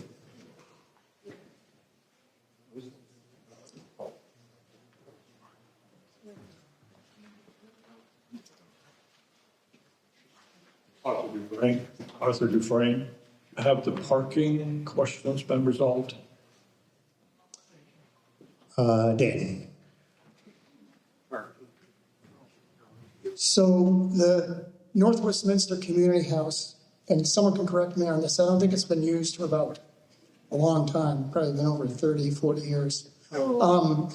When this came up, we had a gentleman, I think it was John, came in and thought he had a group of people that would be interested in maybe reviving it. So the first thing I did was I drove by, because I didn't know where this building was. I don't remember, I kind of vaguely.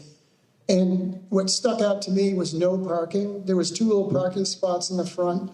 There was some room on the side. So we had long discussions. It came on the agenda quite a few times. Another reason to get the agenda. Nobody else really came forward in support of a community house. And everyone was talking about fixing the building up. And I said, well, you can't have a community house without parking. So we got to figure parking. So finally, we went to the engineer and he did a parking study, took into account the zoning on the parking, and realized that maybe we could get 7 places. And according to zoning, that means 3 people per place, which means 21 people would be the total capacity. The problem with that parking study was also there's a 25-foot buffer zone for municipal buildings or public buildings and commercial buildings, which would eliminate almost all the parking. So that would have to go in front of the DRB, and if the neighbors, that's not a sure thing. So we also, over the years, the whole year, we've been hearing people come in and say, housing, housing, housing. And I don't think there's anybody here that doesn't recognize there's a housing problem. So whatever little bit we could do, we felt we should. And the fact, the parking issue, that buffer doesn't apply to residential, so you could get parking in there. We felt like it was we should put it in front of you again, in democracy, and see if we could sell it. But we've stipulated, as you know in the article, it says for residential or housing only.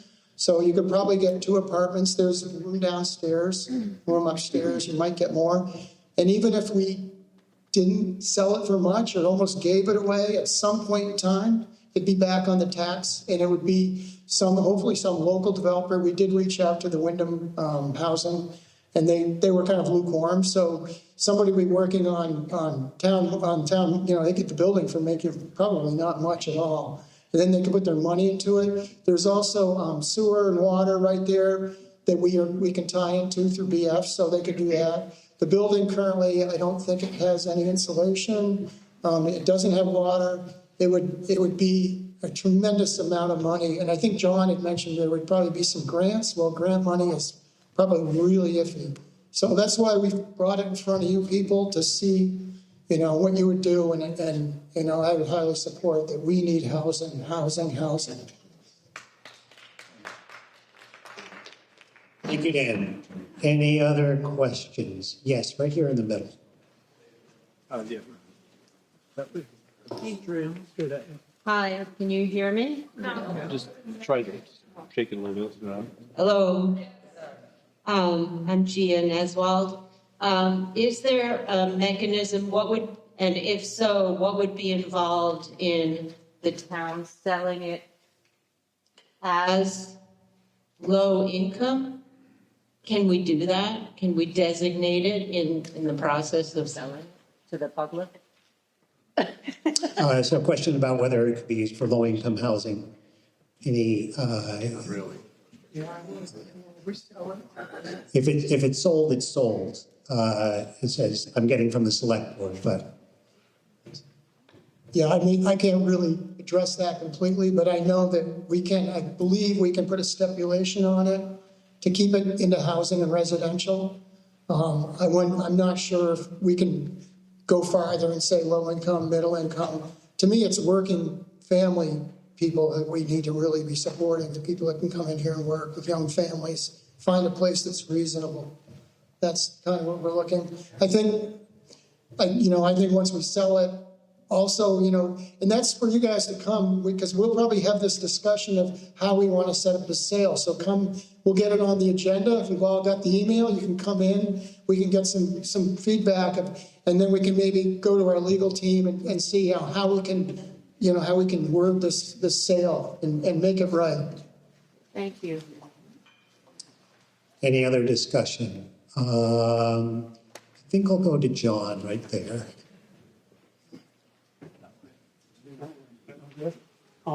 Dan, how many parking places are at our town? Mary Sabasco has been scolding me to tell everybody, every time you hold the microphone, hold it directly towards your mouth and right up close. How many parking places at our town hall? Not sure. We own the post office across the road, and one of the reasons we kept that building is so we can use it as parking. And I think there's quite a few over there, probably 20 at least. Okay, well, I also in my study, I had people who lived. I also in my study, I had people who had property around the building who were letting us use that. So just so you know that. Second one, have you ever been in the building?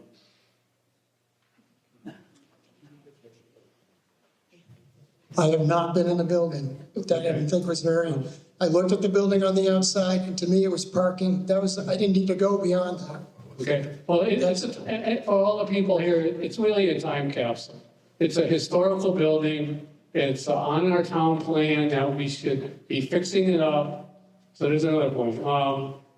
Does the town use the building for any purposes right now? Well, that's not right, because we use it for storage. Because there's not enough storage in the town hall right now, so we have a lot of places in there that we use for storage. It's the only town building with sewer and town water. Let's see. I guess I'm a little frustrated because I did a lot of work getting plans, talking to the fire marshal, getting a contractor to come over and get the plans to get this up and running. And no call or anything when you decided to put this building on the market. Nothing. I mean, I don't know, I'm frustrated with that anyway. And my feeling is we should table this back. It's something that we should all think about. And why are we making this big decision now with this building that is our only building with water and sewer? And it could be turned into a community center. So we had people. John, is that a motion? What's that? Did you just make a motion? I would make a motion to table this until next year. I will try to get the committee up and running. And if I got some support here for people who thought that this was viable, I didn't get any support from the select board. None. I told it, we're not going to do anything until we deal with the parking issue. So no support at all. John, I'm going to cut you off because first I want to see whether the body wants to vote to table, and then we'll move on or not. Continue the discussion or not. Second. So is there a second? Yes, right here. Gia Neswald. Gia Neswald. Yes. Great. Okay. Ian, is this a debatable motion? No, I know. Ian, parliamentarian, is this debatable?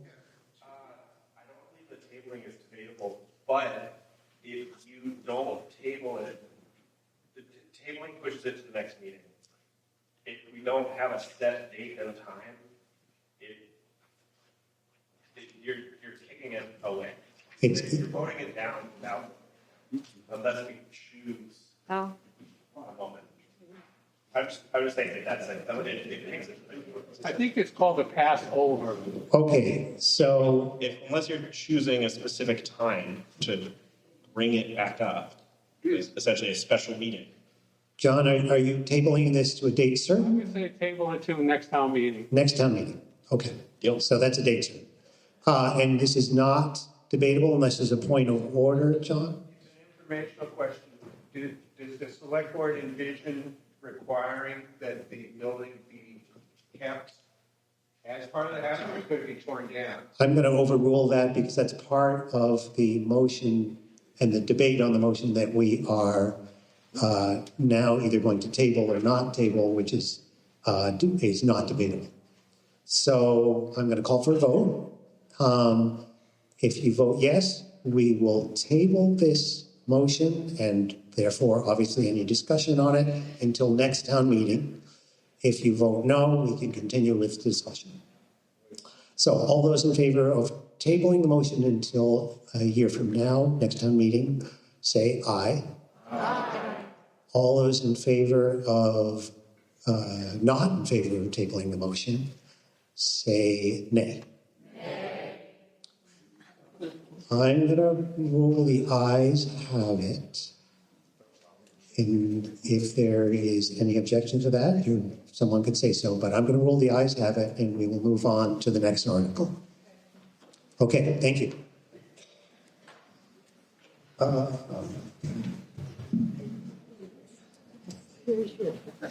All right.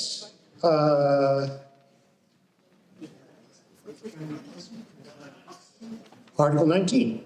Shall the voters of the town of Westminster vote to utilize $200,000 for the purpose of reducing taxes from a FY24 budget surplus?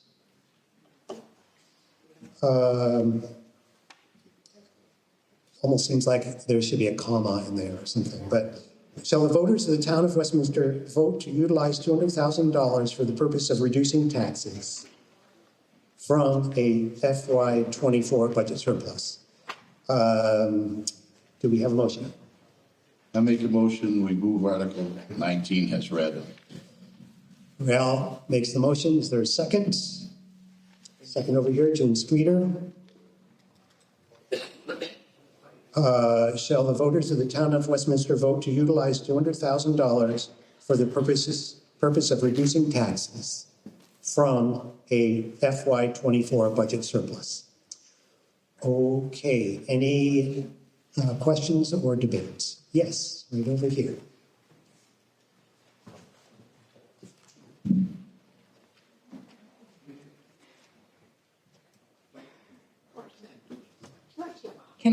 Good. Question. Your name, please. My name is Cassandra James. Cassandra James. The 200,000, how much money would be left remaining in surplus? And is this taking into consideration that we do or do not know, but actually may come from Vermont with everything that's going on? Okay, select board is queried. And maybe, or maybe Jim.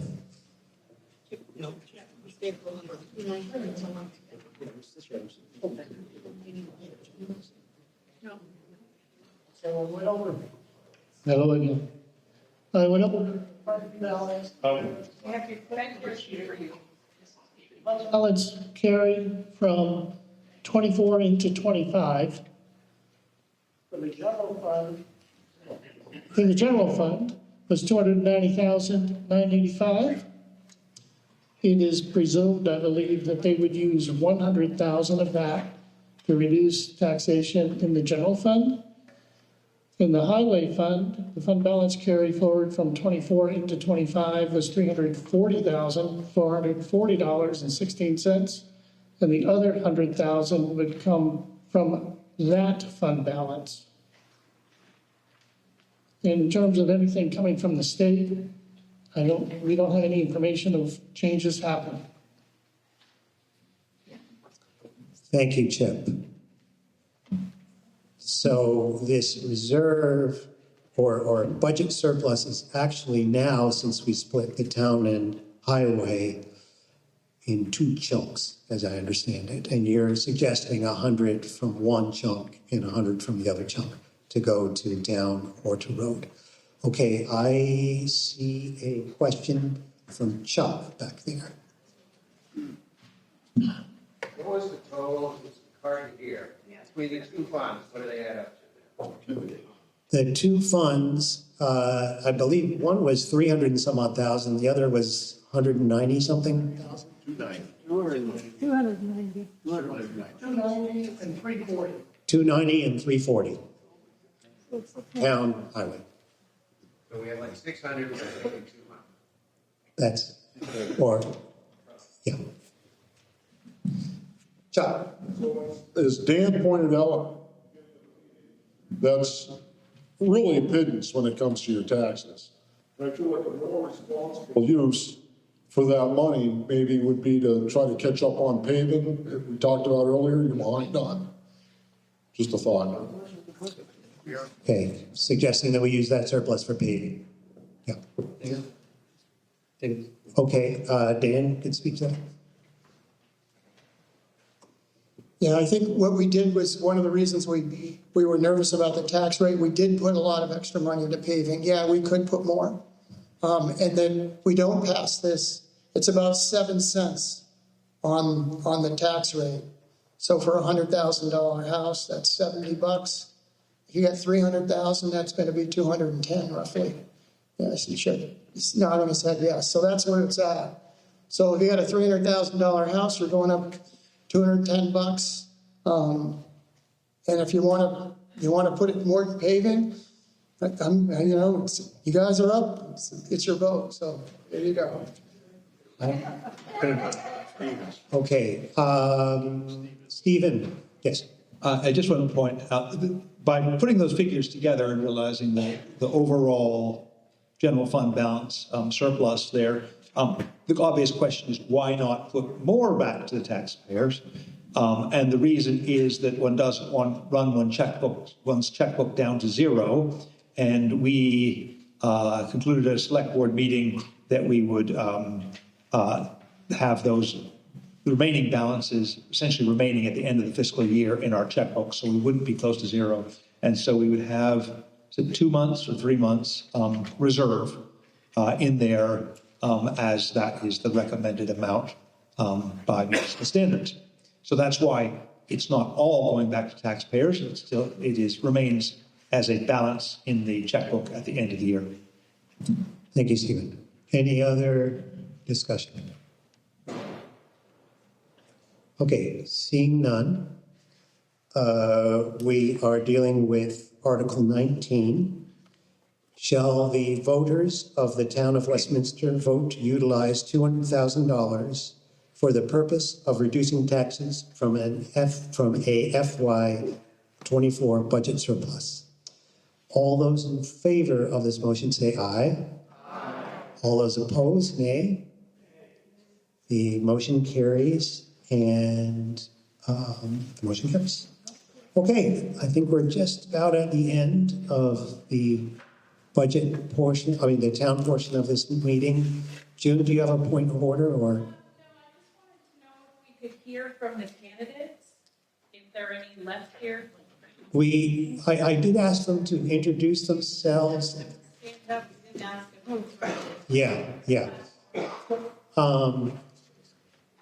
Yeah, I'm gonna first just move on to this article, Article 20, to transact any other proper business to be brought before the town of Westminster annual meeting. And I've got a couple of pieces of people who want to speak to that. And then let me just, while that happens, I'll consult and answer that. Okay. Let's see, I have this down for Jason. Do you want to talk? And Tina, oh, yes. Paul, John? I just wanted it to be probably helpful for people earlier.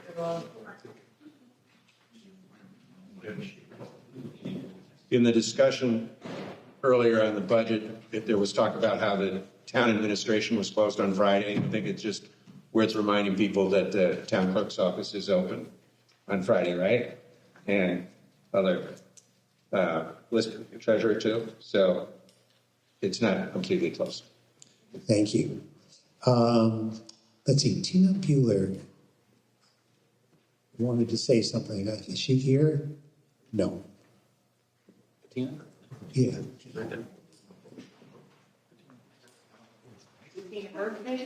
No. Did you want to say something? I sure do. Yeah, you're on.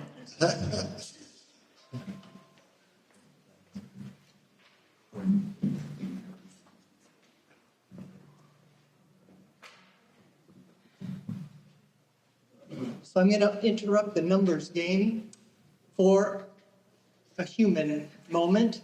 And I'd like to give Susan Harlow the Citizen of the Year Award.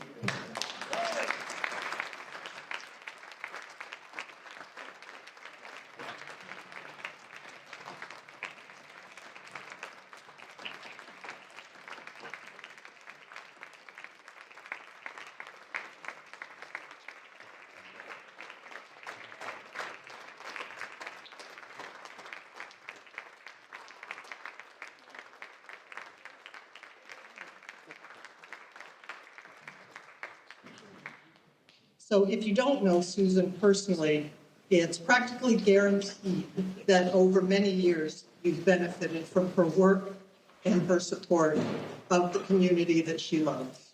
She's served on the select board as a member and as the chair, and she's also served on the Institute board. But Susan is often working behind the scenes, and she is there for most every scene. If you've had soup at the soup or supper lunch on Wednesdays, one of the soups was probably Susan's. If you've given a talk, put on a play or a concert, Susan was probably in the audience to contribute, to learn, and just to enjoy. If you've been awed by the luminaries on Route 5 and School Street at Christmas, each year Susan has helped fill the bags, set them up, and then collect them on Christmas morning. If you've helped pick up trash on Earth Day, it was probably Susan who got the bags to your pickup location. And if you've ever voted, you've had Susan on hand to check you in and to count your ballots. Susan grew up in Westminster at the Harlow farm with her parents and her 3 brothers. She has deep connections to the land and to the people of this community. And it is because of that that she continues to commit her time, her energy, and her attention to the many opportunities that we are all lucky to enjoy on a regular basis. So thank you, Susan, for your diligence and your dedication to the town of Westminster.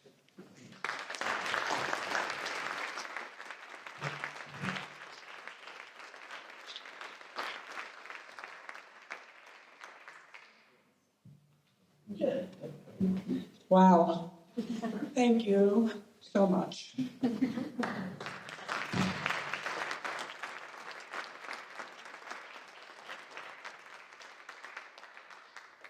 Thank you, Susan.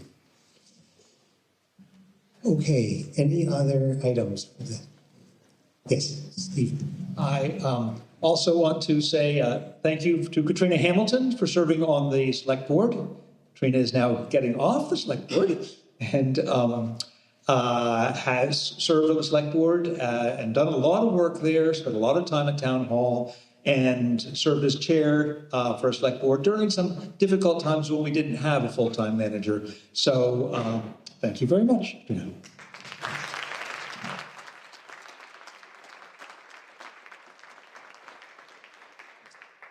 Okay, now, June, you asked whether the candidates for the select board would like to speak.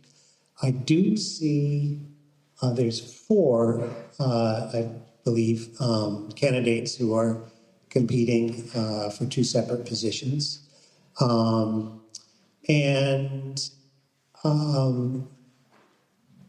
Unless there's an objection, I think I will rule that we could do that, and that, but please, candidates, keep your comments to just 3 minutes, something like that.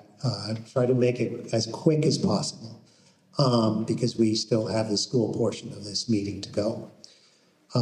So without objection, why don't, let's see, we've got Craig Allen, you are running for one of the positions, and would you like to come up and say a few words?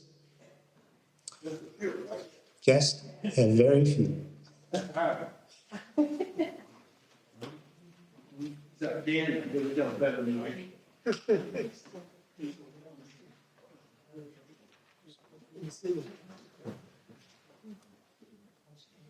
I'm sure you're all tired and want to get out of here. This has been the longest town meeting. Congratulations, I think, that I've ever been to, because the turnout was really good too. So that's important.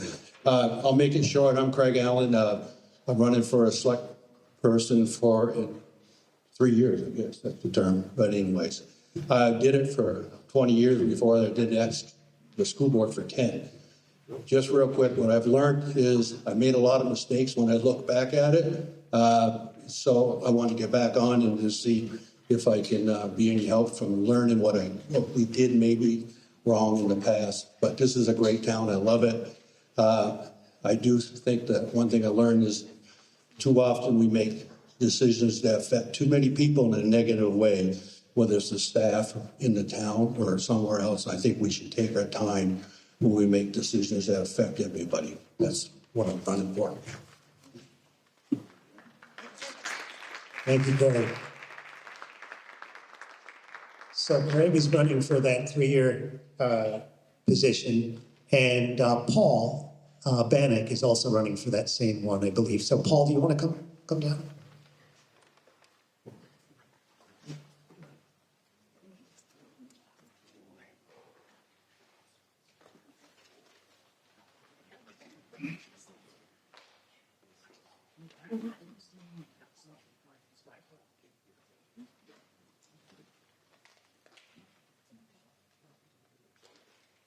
This will hopefully ensure I keep it very short.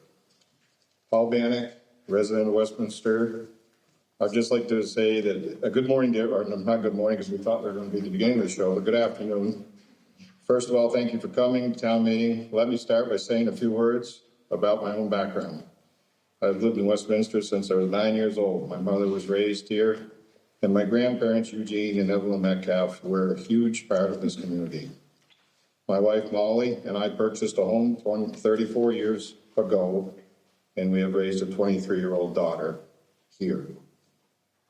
She has finished her 6th year, achieved her master's degree, and is on her way to gainful employment. She will be an athletic trainer. I have served on 2 other committees so far in Westminster. One was quite a while ago, and it was called the Recycling Committee, where we were trying to make decisions about how to handle our recycling issues due to a new act, I believe called Act 64 at that time. And also I was the sitting chair eventually of the ARPA Committee after I joined. And I have also done a past 3-year term as select board member ending in 2016. In addition to that, I was on the fire department for a couple of decades as an active member. And my mission is to hopefully work towards, in the select board position, to making a town hall approachable, or more approachable, maybe is the way to say that, welcoming to its residents and helping them feel like it is their town hall. They are not visitors. It belongs to them. And of course, all and any affairs of the town responsible to a board member. Thank you. Thank you, Paul. Okay, and then we have Chuck Lawrence running for, I think, is it a 2-year position, Chuck? Yeah. 3-year? 2 year. Yeah, Chuck, why don't you come down?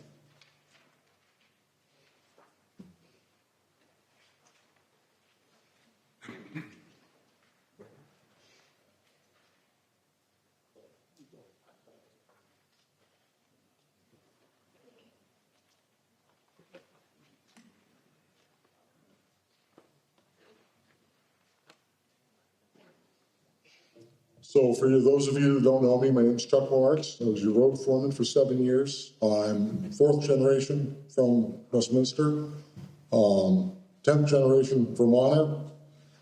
And I would just like to maintain transparency throughout the town and appreciate all the different regions we have in town. We have Westminster, North Westminster, Westminster proper, all unique. That's what makes our community special. And I think whoever does this job has to realize that and keep that in mind when we're making decisions. Thank you.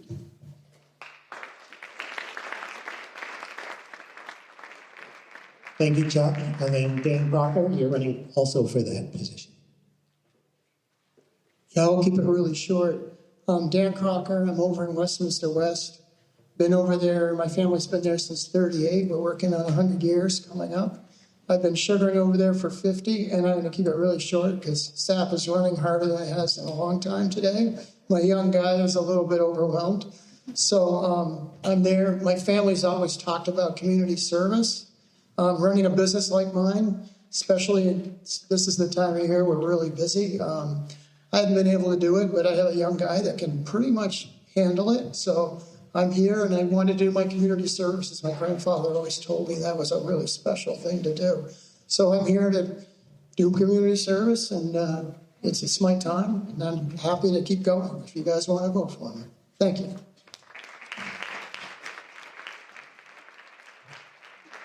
Thank you, Dan. We're lucky to have so many candidates who are so involved and care so much about that community.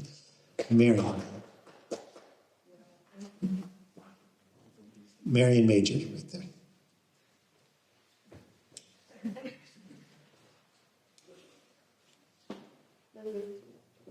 This is not to do with campaigning. This is other business.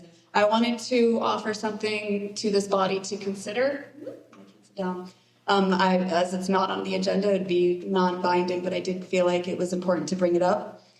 And here it is.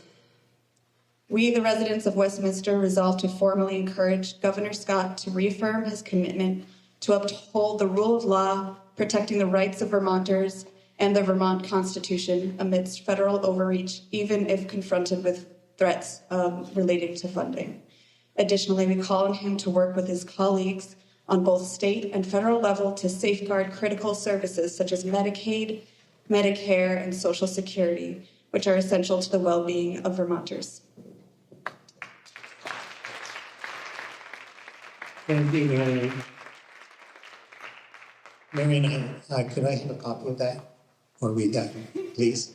Very good.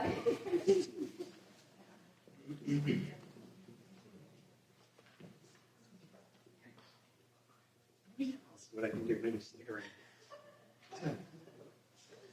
Okay, Marion Major has moved that we, the residents of Westminster, resolve to formally encourage Governor Scott to reaffirm his commitment to uphold the rule of law, protecting the rights of Vermonters and the Vermont Constitution amidst federal overreach, even if confronted with federal threats relating to funding.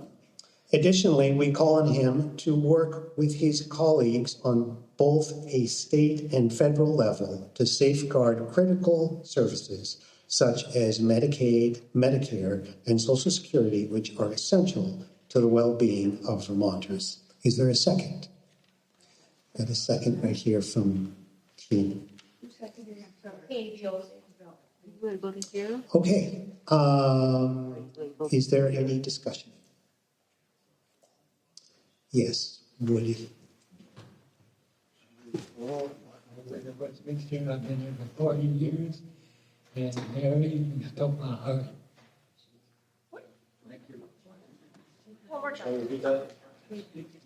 Yeah. What Mary just said, we should all support. She has been able to say something with certain grace that I could not bring to the podium. Thank you.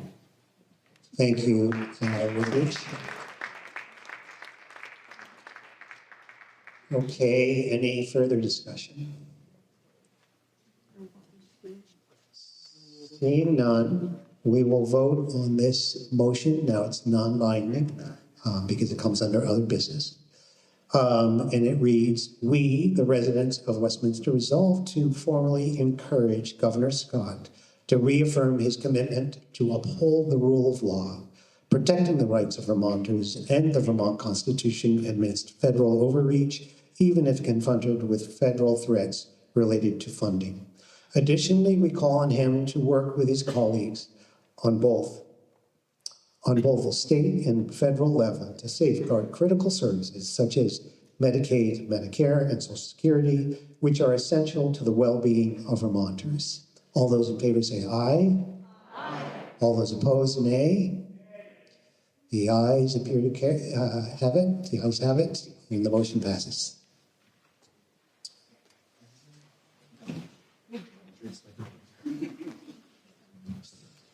Okay, any other business to be brought before the town? Yes, Cheryl.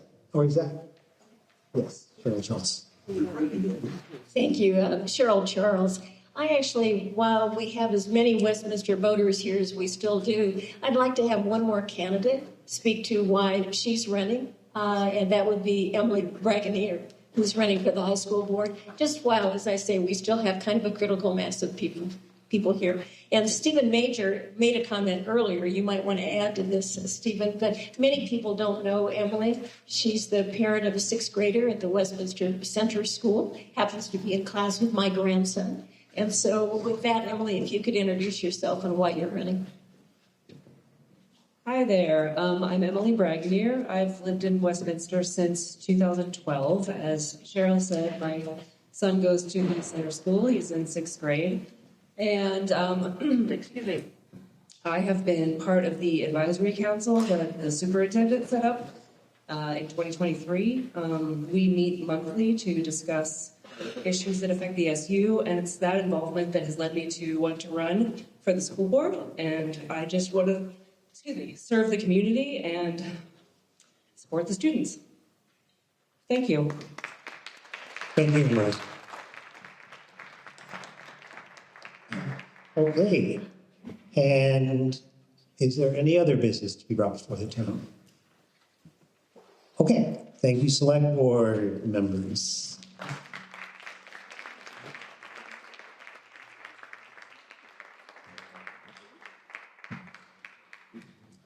Now it's 3:30. We always have a choice. We can adjourn until tomorrow and take up school board that way, or we continue going, which would be my preference. But we have a choice. Keep going. Okay. So I'm going to ask the members of the Westminster School Board to come up.